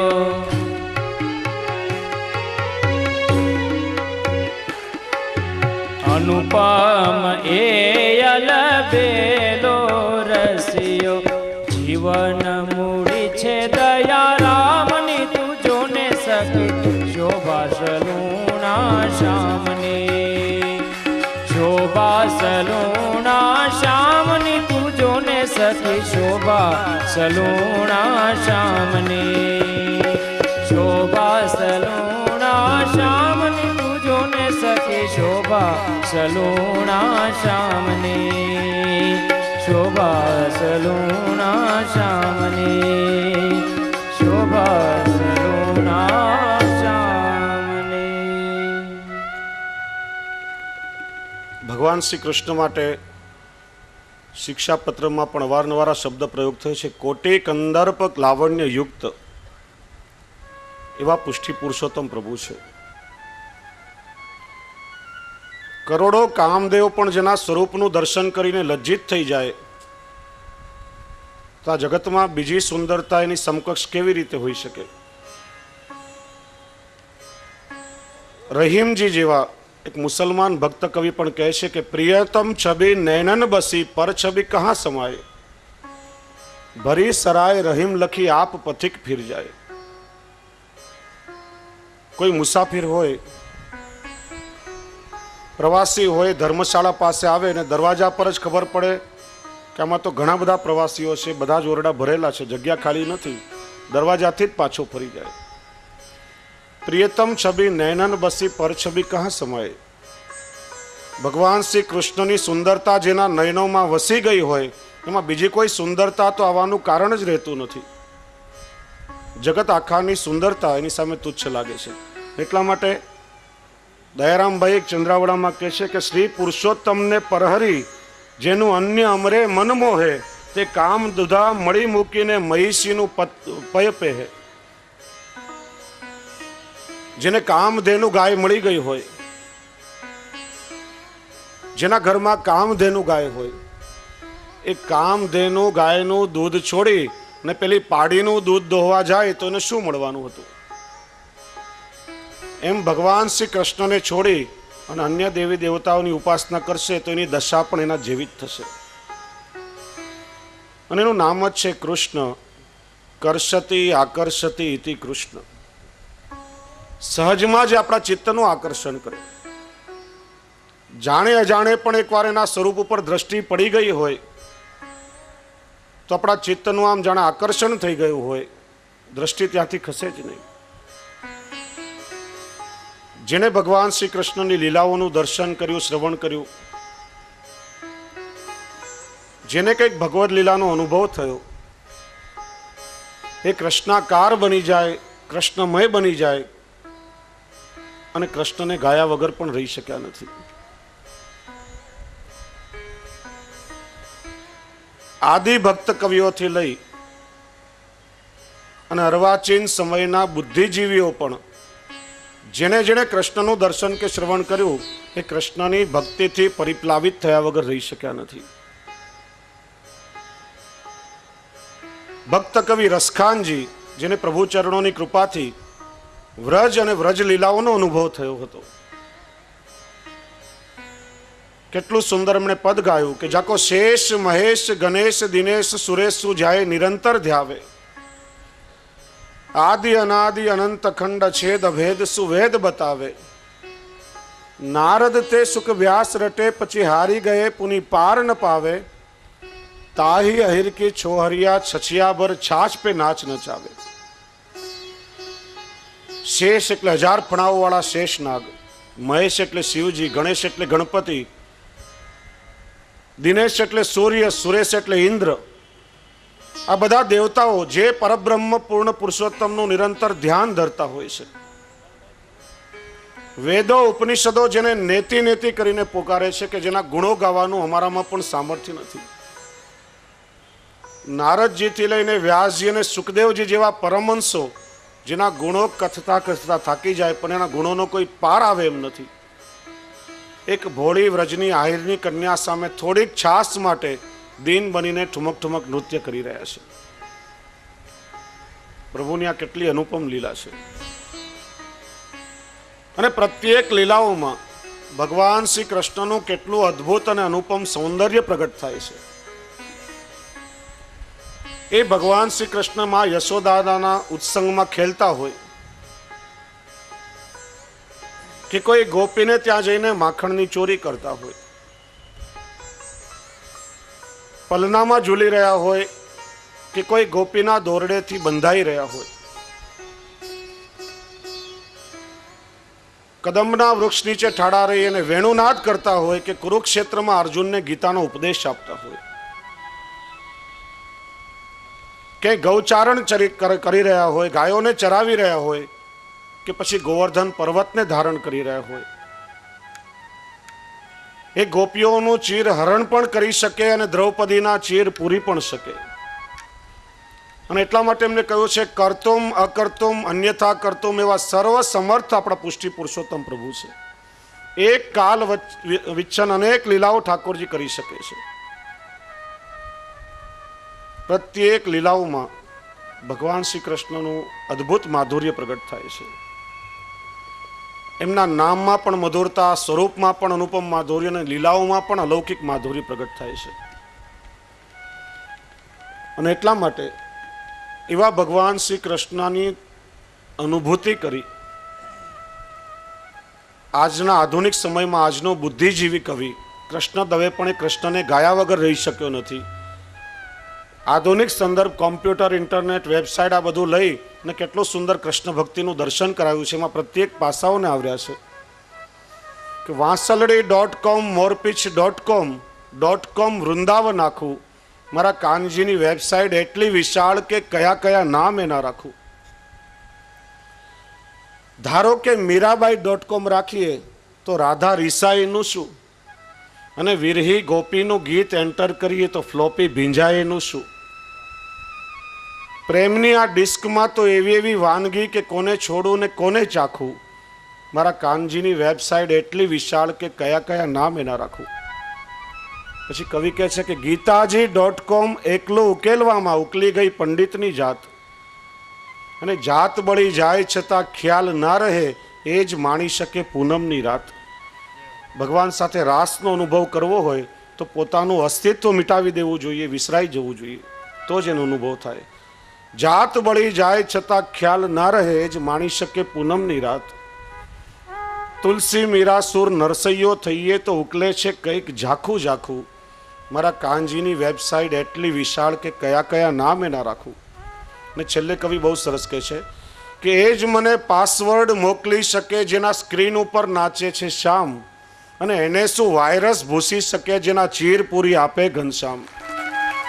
ઇન્ટરનેટ ઉપર એ થનગન તો આવે હું કોઈ દી વિન્ડો ન વાખું, મારા કાનજીની વેબસાઇટ એટલી વિશાળ કે કયા કયા નામ એના રાખું.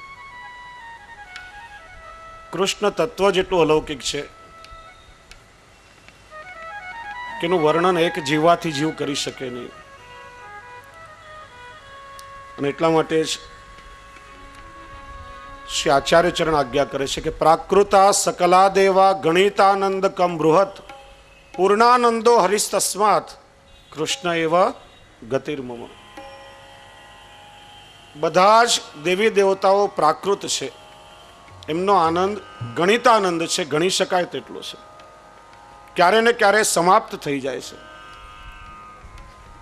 એકમાત્ર ભગવાન શ્રી કૃષ્ણ પૂર્ણાનંદ છે. અને શ્રુતિ વાક્ય પણ છે એક વિજ્ઞાનેન સર્વ વિદિતમ ભવતી, કે સર્વ દેવતાઓ હરિના જ અંગભૂત છે. અને એટલા માટે શ્રી આચાર્ય ચરણ સમજાવે છે કે ભગવાન અગણિતાનંદ કહેવાય છે, એના ગુણોનું ક્યારે કોઈ પાર પામી શક્યું જ નથી. ભગવાન પોતે અગણિતાનંદ છે અને એટલા માટે જીવને પૂર્ણાનંદનું દાન પણ કરી શકે છે. પૂર્ણત્વ કેવલ એક ભગવાન શ્રી કૃષ્ણમાં છે. એટલા માટે જ કહ્યું પૂર્ણસ્ય પૂર્ણમાદાય પૂર્ણમેવા વશિષ્યતે. આ ગણિત પણ થોડું અટપટું છે, સમજવા જેવું છે. પૂર્ણમાંથી પૂર્ણને કાઢી લઈએ તો પણ ત્યાં પૂર્ણ જ બાકી રહેશે. 100 માંથી 100 કાઢી લો તો પણ અંક 100 નો 100 જ રહેશે. આવું ક્યારે સંભવે ખરા? 100 માંથી 5 કાઢી લો તો 95 રહે, 10 કાઢી લો તો 90 રહે. પણ અહીંયા પૂર્ણસ્ય પૂર્ણમાદાય પૂર્ણમેવા વશિષ્યતે. ભગવાન શ્રી કૃષ્ણની પૂર્ણતા એવી છે કે પોતાના સ્વરૂપાનંદમાંથી ગમે તેટલું દાન પણ જીવાત્માને કરે, પૂર્ણ દાન કરી દે તો પણ ભગવાનની પૂર્ણતામાં લેશ માત્ર પણ કમી થતી નથી. એટલા માટે પૂર્ણાનંદ, પૂર્ણ પુરુષોત્તમ ભગવાન શ્રી કૃષ્ણને કહેવામાં આવે છે. પ્રાકૃતા સકલા દેવા, બીજા બધા દેવતાઓ પ્રાકૃત ધર્મના છે, પણ કેવલ ભગવાન શ્રી કૃષ્ણ જ પૂર્ણાનંદ અને પરિપૂર્ણ પુરુષોત્તમ છે. માટે વૈષ્ણવોએ અનન્યતાપૂર્વક ભગવાન શ્રી કૃષ્ણના સ્વરૂપનું સેવન કરવું. અન્યાશ્રય કરવાની કોઈ આવશ્યકતા રહેતી નથી. જેને પૂર્ણત્વ પ્રાપ્ત થઈ ગયું હોય અને ચારે બાજુ નાની નાની જગ્યાએ જવાની શું જરૂર? અને શ્રી મહાપ્રભુજી આચાર્ય ચરણે કૃપા કરીને એવું સર્વોપરી તત્વ આપણા મસ્તક પર પધરાવી આપ્યું છે, ત્યારે અનન્યતાપૂર્વક પુષ્ટિજીવોનું કર્તવ્ય છે કે ભગવાન શ્રી કૃષ્ણની સેવા પોતાના ઘરમાં કરવી. અને અનન્યતા શબ્દ ઉપર જો કોઈને વાંધો હોય તો પુષ્ટિ માર્ગમાં નહીં, મર્યાદા માર્ગમાં પણ કેટલાય અનન્ય ભક્તો થયા છે. મીરાબાઈ મર્યાદા ભક્ત હતા, છતાં કેટલીક ખુમારીથી ગાયું કે મેરો તો ગિરિધર ગોપાલ દૂસરો ન કોઈ, બીજા કોઈને ઓળખતી જ નથી, એ કૃષ્ણ જ કેવલ મારો છે. અને એટલા માટે પેલા સંન્યાસી આવ્યા ત્યારે કહ્યું કે કોઈ પુરુષ તમને મળવા આવ્યો છે. ત્યારે મીરાબાઈએ કહ્યું કે આ વૃંદાવનમાં પુરુષ વળી બીજો કયો? મને તો એમ કે માત્ર કૃષ્ણ જ પુરુષ છે, બાકી બધા તો એની ગોપીઓ છે. જ્યારે મર્યાદા ભક્ત ગોસ્વામી તુલસીદાસજી એમના ભાઈ નંદદાસજીને મળવા માટે જતીપુરા આવ્યા, નંદદાસજીએ કહ્યું શ્રીજી બાવાના દર્શનનો સમય છે, દર્શન તો કરી લો. ત્યારે તુલસીદાસજીએ શું કહ્યું કે રામચંદ્રજી સિવાય તુલસીનું મસ્તક ક્યારે પણ ઝૂકતું નથી. કહા કહો છબી આજ કી ભલે બને હો નાથ, તુલસી મસ્તક જબન મેં ધનુષ બાણ લો હાથ. જો મને રામ સ્વરૂપે ગોવર્ધનનાથજીના દર્શન થાય તો જ મારું મસ્તક નમી શકે. ને તમે જુઓ અનન્યતા કોને કહેવાય? મર્યાદા ભક્તની ભક્તિને પુષ્ટ કરવા માટે પુષ્ટિ પુરુષોત્તમ ગોવર્ધનોધરણ શ્રીજી બાવાએ મુકુટની જગ્યાએ કિરીટ, વેણુની જગ્યાએ ધનુષ બાણ લઈ અને રામચંદ્રજી સ્વરૂપે તુલસીદાસજીને દર્શન કરાવ્યા. ત્યારે તુલસીદાસજીએ સાષ્ટાંગ દંડવત કર્યા. કિત મુરલી કિત ચંદ્રિકા કિત ગોપીન કો સાથ, અપને ભક્ત કે કારણે કૃષ્ણ બને રઘુનાથ. અને શ્રી ગુસાઈજીના પંચમ પુત્ર રઘુનાથજી અને જાનકી વહુજીએ પણ રામચંદ્રજીને સીતાજીના સ્વરૂપમાં એમને દર્શન આપ્યા. ત્યારે મનનો બધો સંશય દૂર થઈ ગયો. મર્યાદા પુરુષોત્તમ પુષ્ટિ પુરુષોત્તમનું સ્વરૂપ ધારણ નહીં કરી શકે, પણ આ તો પૂર્ણ તત્વ છે, કોઈ પણ સ્વરૂપ ધારણ કરવામાં એને વાંધો નથી. અને એટલા માટે એકો દેવો દેવકી પુત્ર એવ મંત્રોપેકમ તસ્ય નામાની આની. ભગવાન શ્રી કૃષ્ણનું નામ એ જ સર્વોપરી મંત્ર છે. એનાથી મોટો આ જગતમાં બીજો કોઈ મંત્ર છે જ નહીં. અને એટલા માટે શ્રી મહાપ્રભુજીએ કૃપા કરીને અષ્ટાક્ષર મહામંત્ર જેવા સર્વોપરી અને સર્વસમર્થ મંત્રનું આપણને દાન કર્યું છે. એને આપણે વિસ્તારથી જોઈ ગયા. એવી જ રીતે શ્રીમદ ભાગવતજીએ પણ ભગવાન શ્રી કૃષ્ણનું નામાત્મક સ્વરૂપ જ માનવામાં આવે છે. વ્યાસપીઠ પર બેસીને કોઈ વક્તા જ્યારે શ્રીમદ ભાગવતજીની કથા કરતા હોય ત્યારે એમના મુખમાંથી માત્ર શબ્દો પ્રગટ થતા નથી, પણ પ્રત્યેક શબ્દ સ્વરૂપે ભગવાન શ્રી કૃષ્ણ સ્વયં પ્રગટ થઈ અને શ્રોતાના કર્ણ દ્વારા એના હૃદયમાં પ્રવેશ કરે છે. અને એટલા માટે શ્રી મહાપ્રભુજી આચાર્ય ચરણ શ્રીમદ ભાગવતજીની કથાને ભવ ઔષધિ એવું કહે છે. કોઈ બીમાર માણસ હોય એને એટલું જ કરવું પડે કે ઔષધિનું પાન કરવું, દવા ગળી લેવી, બીજું કંઈ કરવું પડતું નથી. શરીરમાં અંદર ગયા પછી રોગનો નાશ કરવાનું કાર્ય દવા કરે છે. એમ કૃષ્ણની કથા જ્યારે કર્ણ દ્વારા હૃદયમાં પ્રવેશ કરે ત્યારે આપણા ભવના રોગોનો નાશ કરવાનું કાર્ય કરે છે, જીવાત્માને ભવસાગરથી તારે છે. એટલા માટે ભવ ઔષધિ એવું કહે છે. અને શ્રીમદ ભાગવતજી એ ગોવર્ધનોધરણ શ્રીજી બાવાનું સાક્ષાત વાંગમય સ્વરૂપ કહેવાય છે. વાંગમય એટલે શું?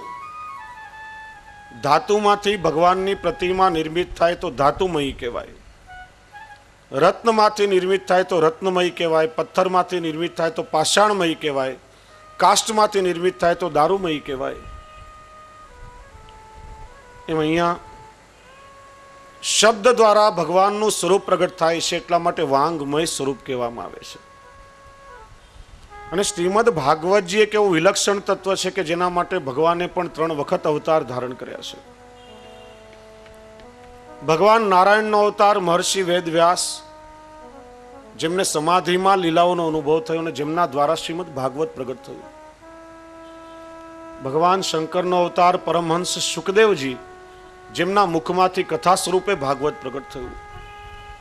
અને એ જ ભાગવતના ગૂઢ રહસ્યોને પ્રગટ કરવા માટે શ્રી ભાગવત પિયુષ સમુદ્ર મથનક્ષમ અને શ્રી ભાગવત ગૂઢાર્થ પ્રકાશન પરાયણ, ભાગવત રૂપી અમૃતના સમુદ્રનું મંથન કરી એના ગૂઢ રહસ્યોને પ્રગટ કરવા માટે ભગવાન શ્રી કૃષ્ણના મુખાવતાર મહાપ્રભુ શ્રી વલ્લભાચાર્ય ચરણ પ્રગટ થયા, જેમણે 7 પ્રકારે શ્રીમદ ભાગવતજીનો અર્થ કર્યો. પ્રભુની લીલાઓનું સૂક્ષ્મ સ્વરૂપ આ જગતને સમજાવ્યું છે. એટલા માટે શ્રીમદ ભાગવતજીનું પણ વૈષ્ણવોએ સેવન કરવું જોઈએ. અષ્ટાક્ષર મંત્રનું સ્મરણ અને શ્રીમદ ભાગવત સુબોધનીજીની કથાનું નિત્ય સેવન વૈષ્ણવોએ કરવું. એ પ્રભુનું જ નામાત્મક સ્વરૂપ છે. કર્મોપેકસ તસ્ય દેવસ્ય સેવા. શ્રેષ્ઠમાં શ્રેષ્ઠ કર્મ એ ભગવાન શ્રી કૃષ્ણની સેવા છે. કારણ કે મનુષ્યનો દેહ કર્મને આધીન છે. કાલ, કર્મ અને સ્વભાવ 3 પરિબળોથી આ ભગવાન સૃષ્ટિનું સંચાલન કરે છે. કર્મને આપણે 2 પ્રકારે સમજીએ છીએ. શાસ્ત્ર સંમત કરવાની વાતો જેનાથી જીવનું ઉર્ધ્વીકરણ થાય, પુણ્ય કર્મ. શાસ્ત્રથી વિરુદ્ધ નહીં કરવાની ક્રિયાઓ જેનાથી જીવનું અધપતન થાય, પાપ કર્મ. જીવાત્મા જેવું જેવું કર્મ કરે છે, કર્મ પ્રમાણે એને ફળ ભોગવવું પડે છે. કર્મ કરવા માટે એ કર્મનું પૂરું જ્ઞાન પણ હોવું આવશ્યક છે. માનો કે તમે પેડો બનાવવો હોય, પેડા માટે તમે ઘરમાં માવો કરતા હો, પણ એ ક્રિયાનું તમને જ્ઞાન ન હોય તો રબડી પણ બની જાય કે બીજી કોઈ વસ્તુ એમાંથી બની જાય. જે કર્મ કરવું છે એ કર્મનું જ્ઞાન હોય ત્યારે કર્મ સારી રીતે કરી શકાય. અને ઘણી વખત કર્મ કરવામાં જરા જેટલી ભૂલ થાય, જરાક ચૂક થાય તો પણ કર્મનું વિપરીત પરિણામ જીવાત્માએ ભોગવવું પડે છે.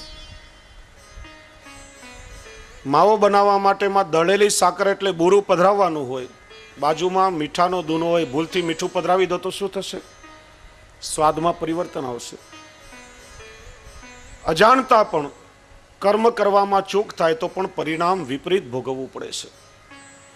અને આ વસ્તુ કર્મ માર્ગમાં, જ્ઞાન માર્ગમાં ખૂબ જ બાધક બને છે. શ્રીમદ ભાગવતજીમાં કથા આવે છે, ગોપ બાળકો દડાથી રમી રહ્યા હતા. રમતા રમતા દડો કૂવામાં પડ્યો. બધા કૂવામાં જોવા લાગ્યા. દડાની સાથે એક વિચિત્ર દ્રશ્ય જોવું. એક બહુ મોટો કાચીડો એ કૂવામાં હતો તો કાચીડો, પણ એના શરીરમાંથી સુવર્ણની જેમ કાંતિ પ્રસરી રહી હતી. સોના જેવું તેજ જગારા મારી રહ્યું હતું. આવો કાચીડો પેલા કોઈએ ક્યારે જોયેલો નહીં. બધાને આશ્ચર્ય થયું. પૂછ્યું, ભાઈ તું કોણ? કાચીડાએ પોતાની પૂર્વની કથા કહી કે પૂર્વના સમયમાં હું નૃગ નામે રાજા હતો. મને ગાયોનું દાન કરવામાં પુષ્કળ પ્રસન્નતા મળતી. મારા જીવનમાં મેં અસંખ્ય ગાયોનું દાન કર્યું હશે. કદાચ ધરતી ઉપર રેતીની કણો હશે એટલી ગાયોનું મેં દાન કર્યું હશે. કદાચ આકાશમાંથી મેઘની ધારાઓ વરસી હશે એટલી ગાયોનું મેં જીવનમાં દાન કર્યું હશે. તમે વિચારો કે આપણે ત્યાં એક ગૌદાન કરવાનું કેટલું મહાત્મ્ય બતાવ્યું છે. તો જેણે આટલી અસંખ્ય ગાયોનું દાન કર્યું હોય એને ઇન્દ્રાસન મળવું જોઈએ, મોક્ષ મળી જવું જોઈએ. કાચીડો કેમ થયો? એને પોતાની આત્મકથા આગળ કહી કે એકવાર ગાયનું દાન કરવામાં મારાથી જરા જેટલી ચૂક થઈ ગઈ. એક ગાયનું દાન મેં એક બ્રાહ્મણને આપ્યું. એ ગાય ત્યાંથી એ ટોળામાંથી ભાગીને આવીને મારી બીજી ગાયોના ટોળામાં ભેગી થઈ ગઈ. એ જ ગાયનું દાન ભૂલથી મેં બીજા બ્રાહ્મણને આપી દીધું. બંને બ્રાહ્મણો આપસમાં લડવા લાગ્યા. કે રાજાએ ગાય મને દાનમાં આપી છે એટલે મારી છે. બીજો કહે કે આ ગાય મને દાનમાં મળી એટલે મારી કહેવાય. રાજા કહે કે મેં એમને ખૂબ સમજાવ્યા કે તમે એક ગાય માટે લડો છો, એક ગાયના બદલામાં હું તમને 1000 ગાય દાનમાં આપું. પણ કોણ જાણે મારું નસીબ વાંકું હશે. પેલા બંને માન્યા નહીં અને મને શ્રાપ આપ્યો કે રાજા તું દાન તો કરે છે પણ એ દાન કરવાનો વિવેક તારામાં નથી, માટે કાચીડો બની જા. અને શ્રાપનું પરિણામ હું ભોગવી રહ્યો છું. જરા જેટલી ભૂલ પણ કર્મના પરિણામમાં વિપરીતતા લાવી શકે છે. અને આપણે એવું માનીએ કે આ જન્મમાં જે કોઈ કર્મો કર્યા હોય એનું ફળ ભોગવીને આ જન્મમાં જ મોક્ષ મળી જશે. તો કર્મનો સિદ્ધાંત જુદો કે છે. આપણે ત્યાં હિન્દુ ધર્મ પુનર્જન્મમાં માને છે. ઘણી વખત કરેલા કર્મોનું ફળ ભોગવવા જીવાત્માને અનેક જન્મ લેવા પડે છે. 84 લાખ યોનિઓ કર્મનું ફળ ભોગવવાની વ્યવસ્થા છે. મહાભારતનું યુદ્ધ પૂરું થયા પછી ધૃતરાષ્ટ્રે પણ ભગવાન કૃષ્ણને પૂછ્યું છે, ભગવાન મને હસ્તિનાપુરનું રાજ્ય, વૈભવ, સત્તા, સંપત્તિ મળી, 100 પુત્રો થયા, મારું એવું કયું કર્મ હતું જેના કારણે હું આંધળો થયો અને 100 પુત્રો મારી સામે જ ચાલ્યા ગયા? ભગવાને એને દિવ્ય દ્રષ્ટિ આપીને પોતાના પૂર્વજન્મોનું સ્મરણ થવા લાગ્યું. 61 જન્મ સુધી પાછળ ગયો ત્યારે એને જોયું પોતે એક શિકારી હતો, પારધી હતો. એક વૃક્ષ નીચે થોડા કબૂતરો ચણચણી રહ્યા હતા. એ કબૂતરોને પકડવા એક બારીક લોખંડની ઝાડ ગરમ કરીને નાખી. એનાથી એક કબૂતરની આંખો ચાલી ગઈ ને 100 કબૂતરો મૃત્યુ પામ્યા. આટલું મોટું કર્મ એનાથી થયું. કર્મ થયું, એનું ફળ ભોગવવાની વ્યવસ્થા થઈ, પરિણામે આટલા જન્મો લીધા. એ જન્મોમાં જે કંઈ પુણ્ય કર્મો થયા, પુણ્ય કર્મોના ફળ સ્વરૂપે સત્તા, સંપત્તિ, રાજ્ય, વૈભવ, સિંહાસન મળ્યું, 100 દીકરાઓ થયા.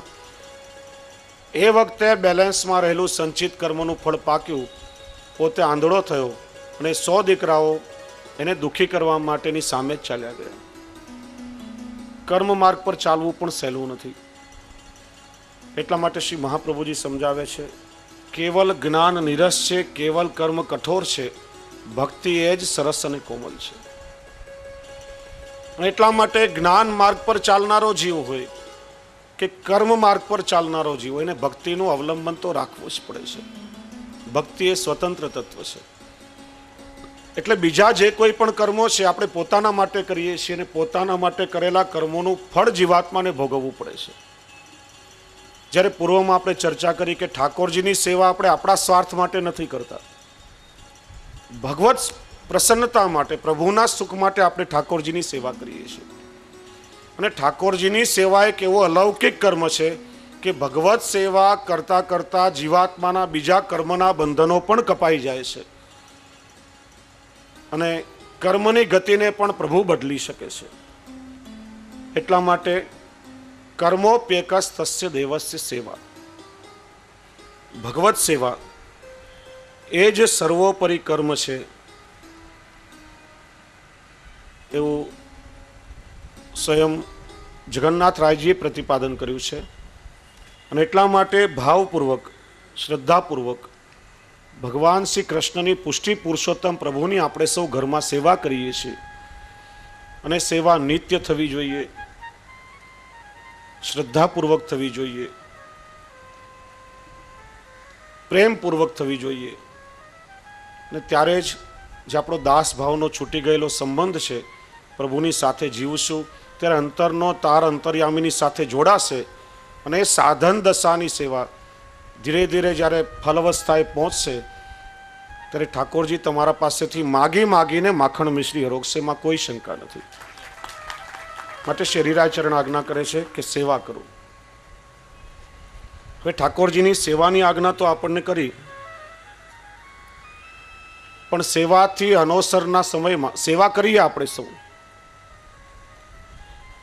ઠાકોરજીની સેવા આપણે સૌ ઘરમાં કરીએ, પણ આપણા બધાની એક બહુ મોટી ફરિયાદ રહેતી હોય છે. આજે ઠાકોરજીની સેવા કરીએ છીએ ત્યારે ચિત્ત ઠાકોરજીની સેવામાં પ્રવૃત્ત થતું નથી. પૂર્વમાં આજ્ઞા કરી ચેતસ્તત પ્રવણમ સેવા, ઠાકોરજીના સ્વરૂપમાં ચિત્તનું પરોવાઈ જવું એનું જ નામ સેવા છે. પણ આપણે બહુ પ્રયત્ન કર્યો, આપણું ચિત્ત ઠાકોરજીની સેવામાં, પ્રભુના સ્વરૂપમાં પરોવાતું નથી. સેવા કરવા માટે બેઠા, ટેલિફોનની ઘંટડી રણકી, ચિત્ત ત્યાંથી હટીને બીજી જગ્યાએ ભટકે.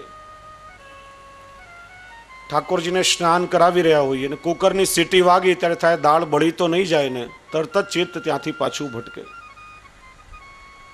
આ માણસનું મન છે ને ખૂબ જ ચંચળ છે, ક્યારેય ક્યાંય પણ સ્થિર રહી શકતું નથી.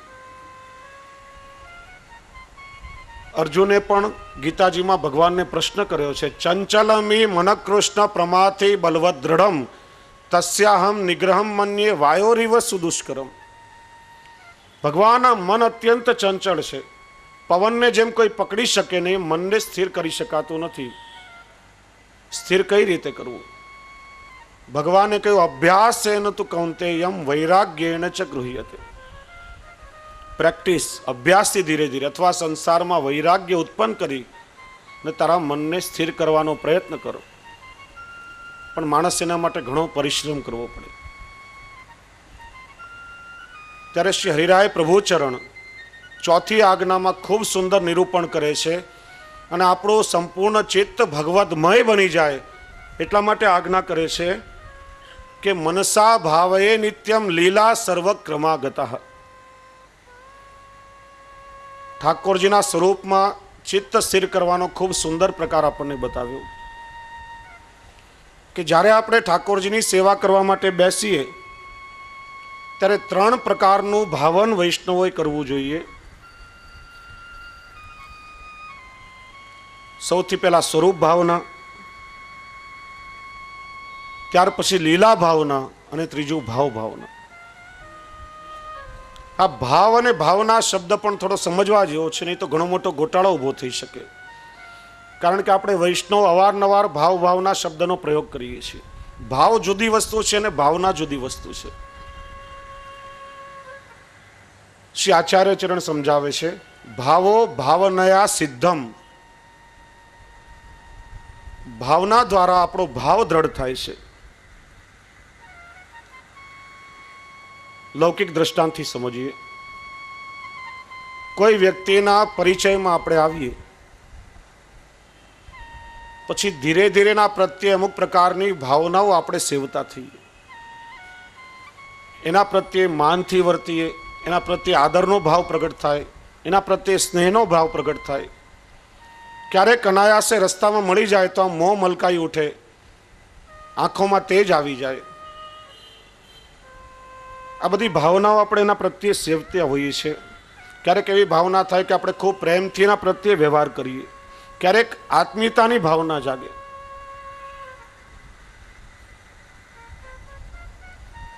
આ જે ભાવનાઓ છે, આ લાગણીનો જે બધો પિંડ બંધાય છે, આ પિંડને પાછળ જે લાગણીઓ ઉમેરવામાં આવી એ ભાવનાઓ કહેવાય છે. અને લાગણીનો જે પિંડ બંધાયો તેને ભાવ કહેવામાં આવે છે. એ જોઈ શકાતો નથી પણ હૃદયથી અનુભવી શકાય છે. ભાવ એટલે પ્રેમનો પિંડ, અને પિંડની રચનામાં જે લાગણીઓ એના ઉપયોગમાં આવી એ બધી ભાવના કહેવાય છે. એટલા માટે ભાવના દ્વારા ભાવ સિદ્ધ થાય છે અને ભગવત કૃપાથી જે દ્રઢ થઈ શકે છે. એટલે શ્રી હરિરાય ચરણ આપણને સમજાવે છે કે 3 પ્રકારનું ભાવ ભાવન ભગવત સેવામાં વૈષ્ણવોએ કરવું. સૌથી પહેલા સ્વરૂપ ભાવના. જે ઠાકોરજીના સ્વરૂપની આપણે ઘરમાં સેવા કરી રહ્યા છીએ એ સ્વરૂપનો શું ભાવ છે, કઈ લીલાનું એ સ્વરૂપ છે. શ્રી હરિરાય ચરણ 7 નિધિ સ્વરૂપોની ભાવના ખૂબ સુંદર પ્રકારે અહીંયા બતાવે છે. શ્રી નવનીત પ્રિયાજી મુખ્ય બાલ ભાવ છે, કિશોર ભાવ આપની અંદર ગુપ્ત રહેલો છે. પ્રમાણ પ્રકરણમાં એ સ્વરૂપનો ભાવ બતાવવામાં આવ્યો છે. શ્રી બાલકૃષ્ણલાલજી પણ બાલ લીલાનું સ્વરૂપ છે, એટલે નવનીત પ્રિયાજીની અંદર જ એમનો સમન્વય કરવામાં આવ્યો, જુદા સ્વરૂપનું વર્ણન નથી. શ્રી મથુરાનાથજી પ્રમેય પ્રકરણના પ્રથમ અધ્યાયની ભાવના એમની અંદર મુખ્ય રહેલી છે. શ્રી વિઠ્ઠલનાથજી ફલ પ્રકરણ દ્વિતીય અધ્યાયની ભાવના આપના સ્વરૂપમાં મુખ્ય છે.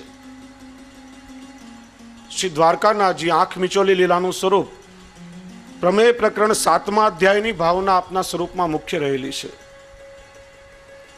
શ્રી ગોકુલનાથજી સાધન પ્રકરણની ભાવના મુખ્ય છે. શ્રી ગોકુલચંદ્રમાજી ફલ પ્રકરણના 4th અધ્યાયની ભાવના આપના સ્વરૂપમાં મુખ્ય રહેલી છે. અને શ્રી મદન મોહનજીનું સ્વરૂપ ફલ પ્રકરણના પ્રથમ અધ્યાયની ભાવના આપના સ્વરૂપમાં મુખ્ય રહેલી છે. આપણા માથે કયું સ્વરૂપ બિરાજે છે, સ્વરૂપનો ભાવ શું છે, એમની લીલાઓ શું છે, એમાં જ વૈષ્ણવ ઘણી મોટી ગડબડ ઊભી કરે છે. હું એક પ્રશ્ન પૂછું છું, ગોવર્ધનનાથજીનું આપણે સ્વરૂપ સેવીએ છીએ, ગોવર્ધનનાથજીની લીલા ભાવના શું કહેશે કોઈ? મોટા ભાગના વૈષ્ણવો એવું જ સમજે છે કે ગોવર્ધન ધરણનું સ્વરૂપ છે, કારણ કે આ રીતે શ્રીજી બાવાનો શ્રીહસ્ત છે. ગોવર્ધન લીલાનું સ્વરૂપ તો ખરું, પણ ગોવર્ધનોદ્ધરણ, ગોવર્ધનનું ઉદ્ધરણ કરવા માટે પ્રગટ થયેલું એ સ્વરૂપ છે. અને શ્રીજી બાવા એ ગોવર્ધન ધારણ લીલાનું નથી, પણ નિકુંજ નાયક સ્વરૂપે બિરાજે છે. પીઠિકા છે, નિકુંજનું દ્વાર છે,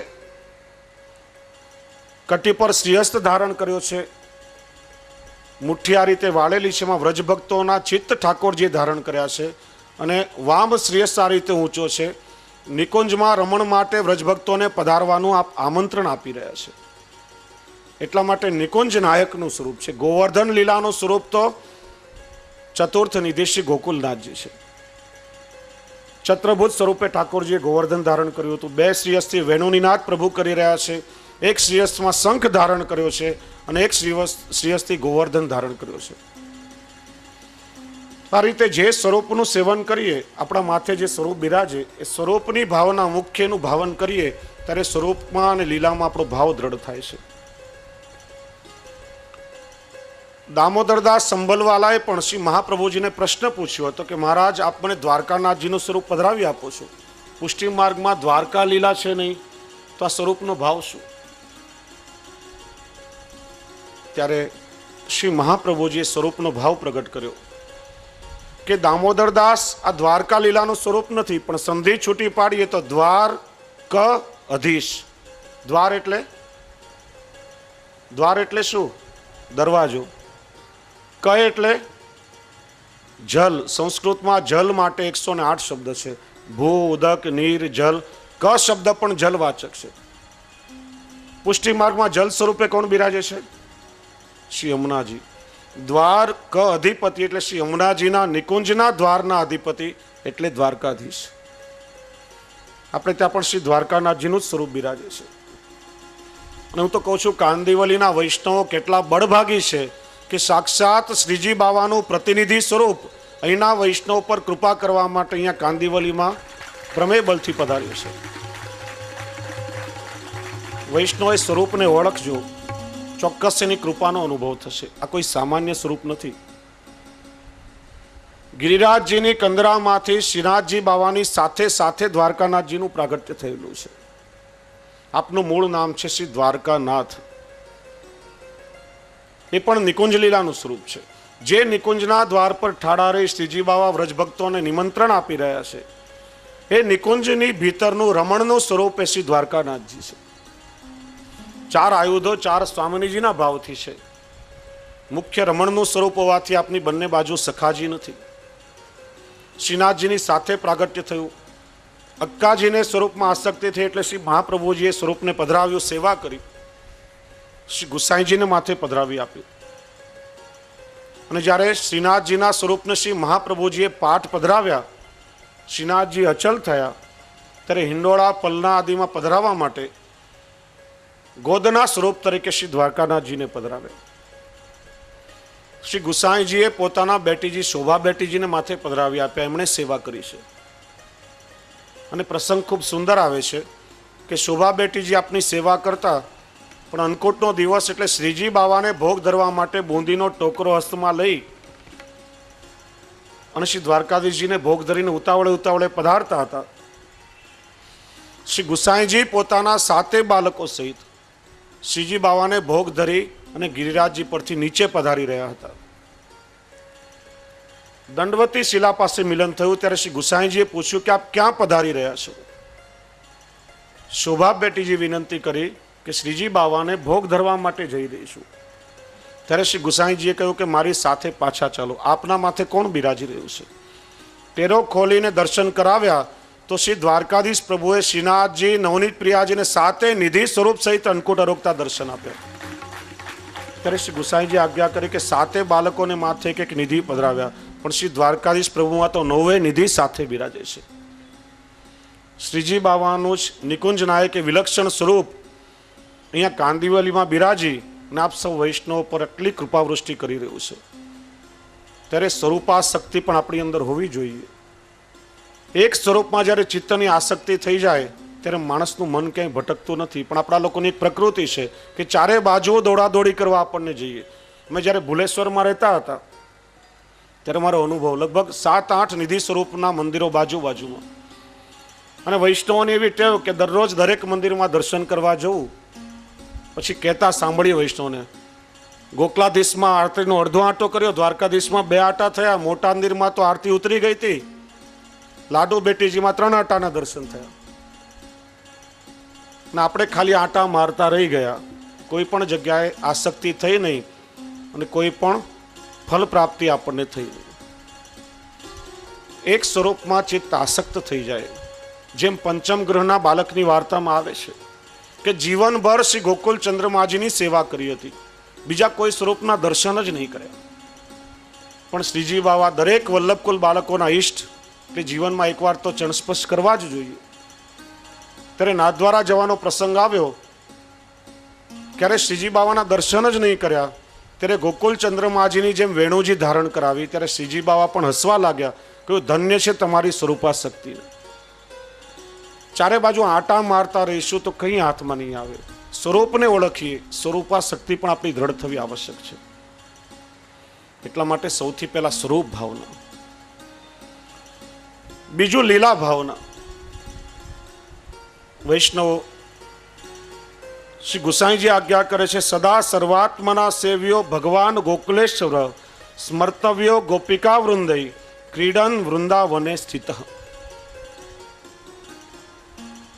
આપણે ત્યાં નિત્ય લીલામાં 2 પ્રકારનું ભાવન થાય છે, એક નંદાલયની લીલા અને બીજું નિકુંજની લીલા. શરીરાય પ્રભુચરણ સમજાવે છે કે આ બંનેનું સાથે ભાવન કરવું આવશ્યક છે. કારણ કે મંદિરથી લઈને તમામ જે પદાર્થોમાં આપણે જે ભાવના કરીએ છીએ એમાં એક નંદાલય પ્રકરણ અને બીજું નિકુંજ પ્રકરણ, આ બંનેનું સાથે ભાવન કરવું જોઈએ. થોડું અઘરું આપણને લાગે, ચપટી વગાડીને ભલે આપણે ઠાકોરજીને જગાડીએ, પણ એ વખતે મનમાં ભાવ થાય કે નંદાલયમાં ઠાકોરજી ગાયોના કંઠના ઘંટારોથી જાગી રહ્યા છે, ખીરકમાંથી ગાયો આવી રહી છે, માથું હલાવી હલાવી ઘંટારો કરીને ઠાકોરજીને જગાડી રહી છે, ને એ જ ભાવથી આપણે ત્યાં ઘંટાનાદ થાય છે. સાથે સાથે નિકુંજમાં ઠાકોરજી જાગે છે પક્ષીઓના કલરવથી, પક્ષીઓના કલરવના ભાવથી આપણે ત્યાં શંખનાદ થાય છે. નંદાલયની સેવા છે બાલ ભાવની સેવા છે, અને નિકુંજનો ભાવ એ કિશોર ભાવ એમાં મુખ્ય છે. ઠાકોરજીને જગાડીએ, મંગલ ભોગ ધરીએ, છગન મગન પ્યારે લાલ કીજીએ કલેવા, અને એ વખતે સાથે સાથે ખંડિતાના પદો પણ બોલાય. સાંજ કે સાચે બોલ તિહારે, પ્રભુ આજ કઈ સખીની નિકુંજમાંથી પધારી રહ્યા છો, મસ્તકની લડો વિખાઈ રહી છે. ત્યારે ભાવમાં જે પલટો આવે એ વિચારણીય છે. પણ એ રીતે જો આપણે ટેવ પાડીએ, નંદાલયનો ભાવ અને સાથે સાથે નિકુંજ લીલાનો પણ ભાવ, અને મંગળાથી શયન પર્યંત જે સમયની આપણે સેવા પહોંચતા હોઈએ, પ્રત્યેક સમયની લીલાનું મનમાં ભાવન કરવું. મંગળ ભોગ શ્રી યશોદા મૈયા રોગાવી રહ્યા છે, તો શિંગારનો અધિકાર સ્વામિનીજીનો છે, સ્વામિનીજી શિંગાર કરી રહ્યા છે. ઉત્થાપનનો સમય થાય ત્યારે મનમાં ભાવન થવું જોઈએ કે ઠાકોરજી ગૌચારણ કરાવી રહ્યા છે, અને પુલિંદીજીઓ કંદમૂલ ફલાહાર આદિ સામગ્રી ઠાકોરજીને રોગાવી રહી છે. તો સંધ્યા આરતીના સમયે બલરામજી સહિત ઠાકોરજી ગૌચારણ કરીને પધારી રહ્યા છે, ને લાલાને કોઈની નજર ન લાગે એટલા માટે માં યશોદાજી યુગલ સ્વરૂપ દઉ ભાઈ, બંને ભાઈઓની નજર ઉતારવા માટે આરતી ઉતારી રહ્યા છે. તો શયનનો પ્રકાર નંદાલય અને સ્વામિનીજીની નિકુંજ બંનેનો સાથે છે. લીલા ભાવના એ સાથે શ્રી હરિરાયજી સમજાવે છે, નિત્યની લીલાનું ભાવન કરવું, અને જન્માષ્ટમી પર્યંત આખા વર્ષના જે ઉત્સવ આવે, ગઈકાલે આપણે સાંજે શ્રવણ કર્યું પ્રશ્નોત્તરીમાં, પ્રત્યેક ઉત્સવનો એક વિશિષ્ટ ભાવ છે. અને શ્રી હરિરાય પ્રભુચરણે રહ્યો મોહેશી વલ્લભ ગુરુ ભાવે ખૂબ સુંદર પદ બનાવ્યું, ને જેમાં 12 મહિનાના 56 ઉત્સવોની ભાવના બતાવી છે. એ પદ વૈષ્ણવોએ નિત્ય એનું વાંચન કરવું જોઈએ. રહ્યો મોહે શ્રી વલ્લભ ગૃહ ભાવે.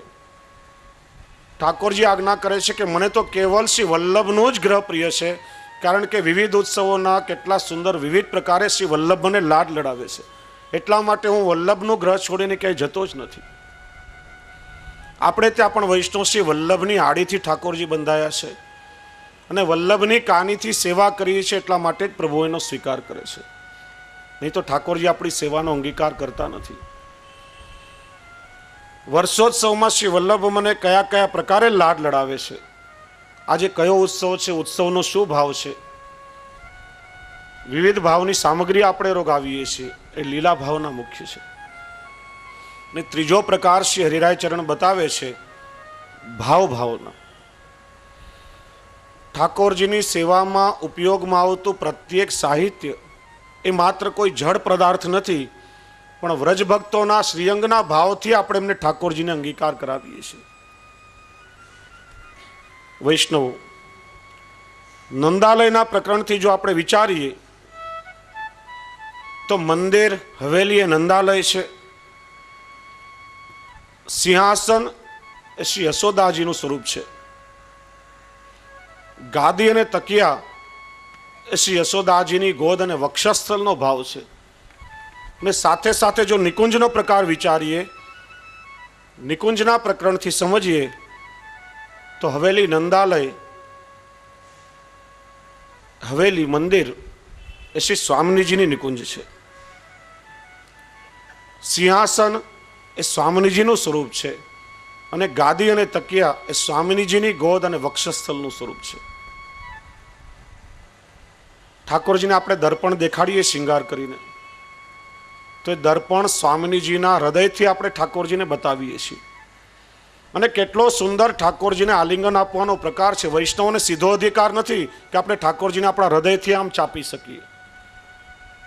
શ્રી વલ્લભ એ સ્વામિનીજીનું સ્વરૂપ છે અને શ્રી વલ્લભ કે સ્વામિનીજીના હૃદયમાં ઠાકોરજી પોતાનું પ્રતિબિંબ નિરખે છે. અને આપણે દર્પણ પણ કઈ રીતે બતાવીએ છીએ કે પહેલા ઠાકોરજીના મુખારવિંદના દર્શન થાય, ત્યાર પછી આમ સે ત્રાંસુ કરીને પરસ્પર ઠાકોરજીના નેત્રો સાથે આપણે એકબીજાના મુખને દર્શન કરીએ છીએ. તેરો મુખ નીકો કે મેરો રાધે પ્યારી. પ્રભુ બેમાંથી કોનું મુખારવિંદ વધારે સુંદર છે? ને ત્યાર પછી એ દર્પણને આપણે આપણા હૃદય સાથે લગાડીએ છીએ, ત્યારે ઠાકોરજીના સ્વરૂપને અલૌકિક ભાવથી આપણે આલિંગન આપીએ છીએ.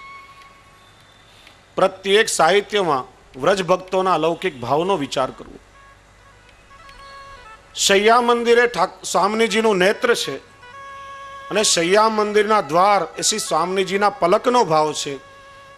એવું ભાવન જો મનમાં થાય તો ઘણી વખત ઉતાવળમાં ભડાક કરતો દરવાજો બંધ કરી દઈએ, એ રીતમાં ને પ્રીતમાં આપોઆપ પરિવર્તન આવી જાય. ભાવ ભાવનાનો વિચાર નથી, એટલા માટે આપણને કેવલ લૌકિક લાગે છે. ગમે ત્યારે વસ્તુ આમ પછાડીએ, ભડાક દરવાજો બંધ કરીએ, પગના ઠોકરો લાગી જાય. અલૌકિક સ્વરૂપે જો ભાવ વિચારીએ તો સ્પર્શ કરવાનો પ્રકાર પણ આખો આપણો બદલાઈ જાય. ઠાકોરજીનું પ્રત્યેક સેવોપયોગી સાહિત્ય ખિલોના સુધી પ્રત્યેક વ્રજભક્તોના ભાવથી આવે છે. એમાં ક્યારે પણ લૌકિક ભાવ નહીં વિચારવો.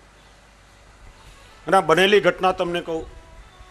કાશીમાં એક વૈષ્ણવે મહારાજશ્રીને પ્રશ્ન પૂછ્યો હતો કે આ ઠાકોરજી સામે ખિલોના આદિ બધું આવે છે, સિંહ, ગાય, આ બધી જડ વસ્તુઓ છે ને પ્રભુ એનાથી ખેલતા હશે. ત્યારે મહારાજશ્રીએ આજ્ઞા કરી કે ક્યારે પણ જડ વસ્તુઓ નથી, તો અલૌકિક વ્રજભક્તોના ભાવથી ને પ્રભુના સુખાર્થે પ્રત્યેક સાહિત્ય છે.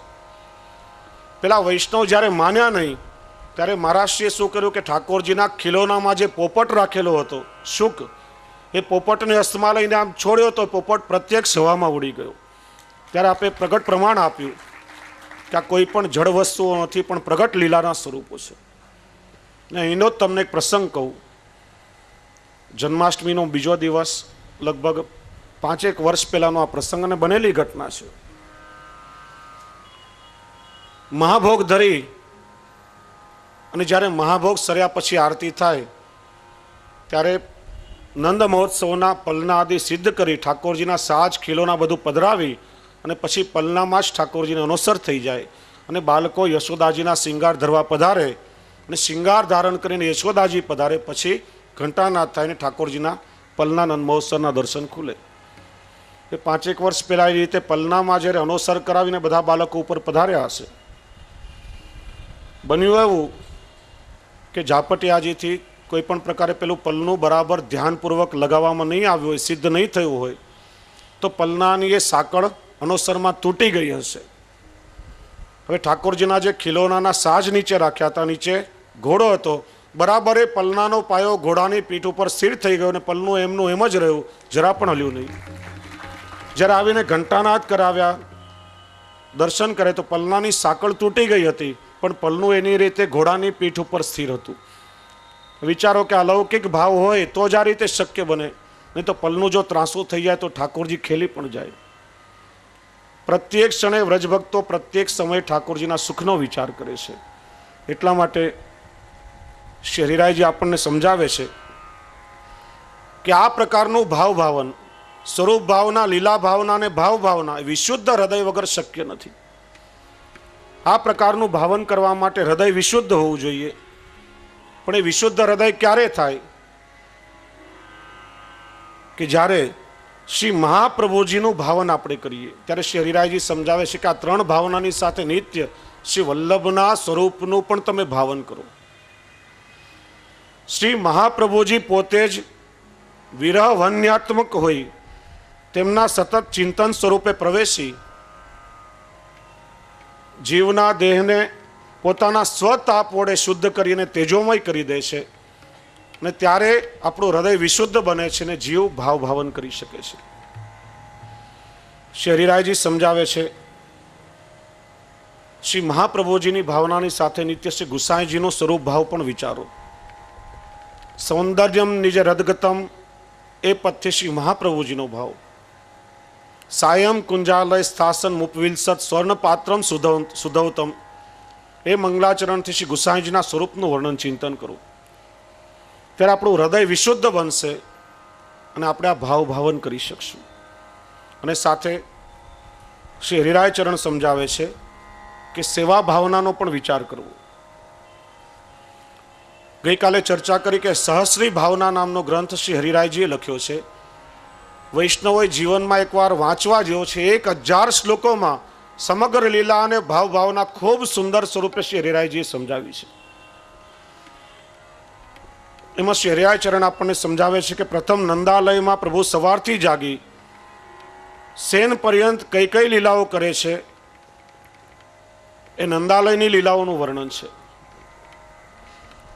દ્વિતીય શ્રી હરિરાય ચરણ સમજાવે છે કે નિકુંજમાં પ્રભુ સવારથી જાગી શયન પર્યંતની જે રસક્રીડાઓ કરે છે, આ ભાવના પણ વ્રજ ભાષાના ગદ્યમાં છે. ત્રીજું, ઠાકોરજી નિત્ય વ્રજભક્તોના ઘરમાં જઈ એકાકી સ્વરૂપે સવારથી સાંજ સુધી અનેક વ્રજભક્તોના મનોરથો પૂર્ણ કરી એમને સ્વરૂપાનંદનું દાન કરે છે, એ ભાવના વિચારવી.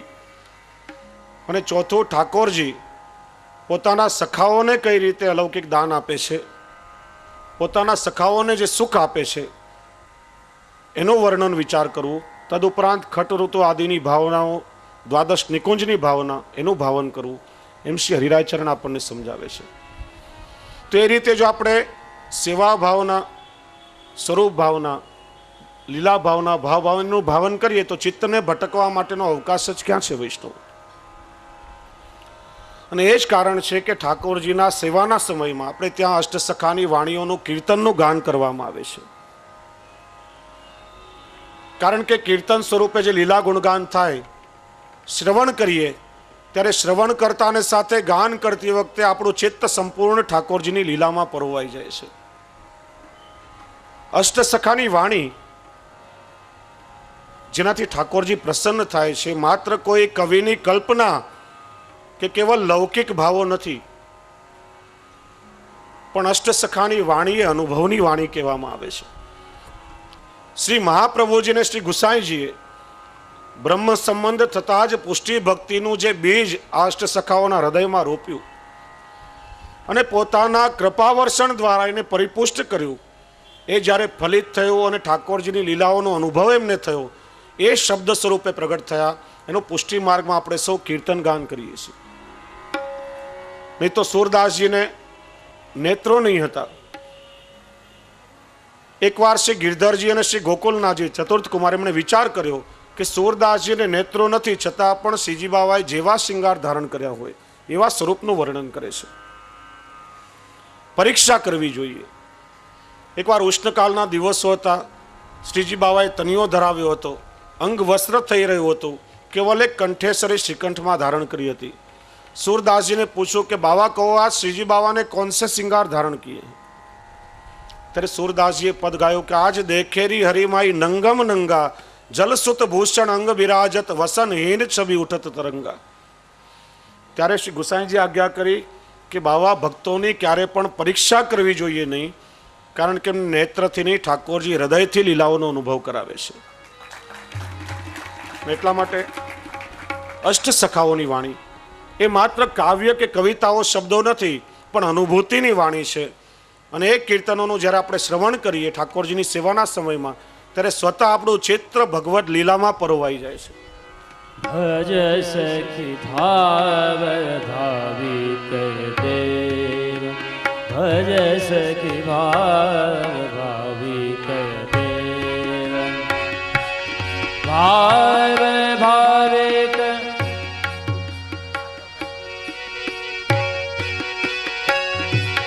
ભાવ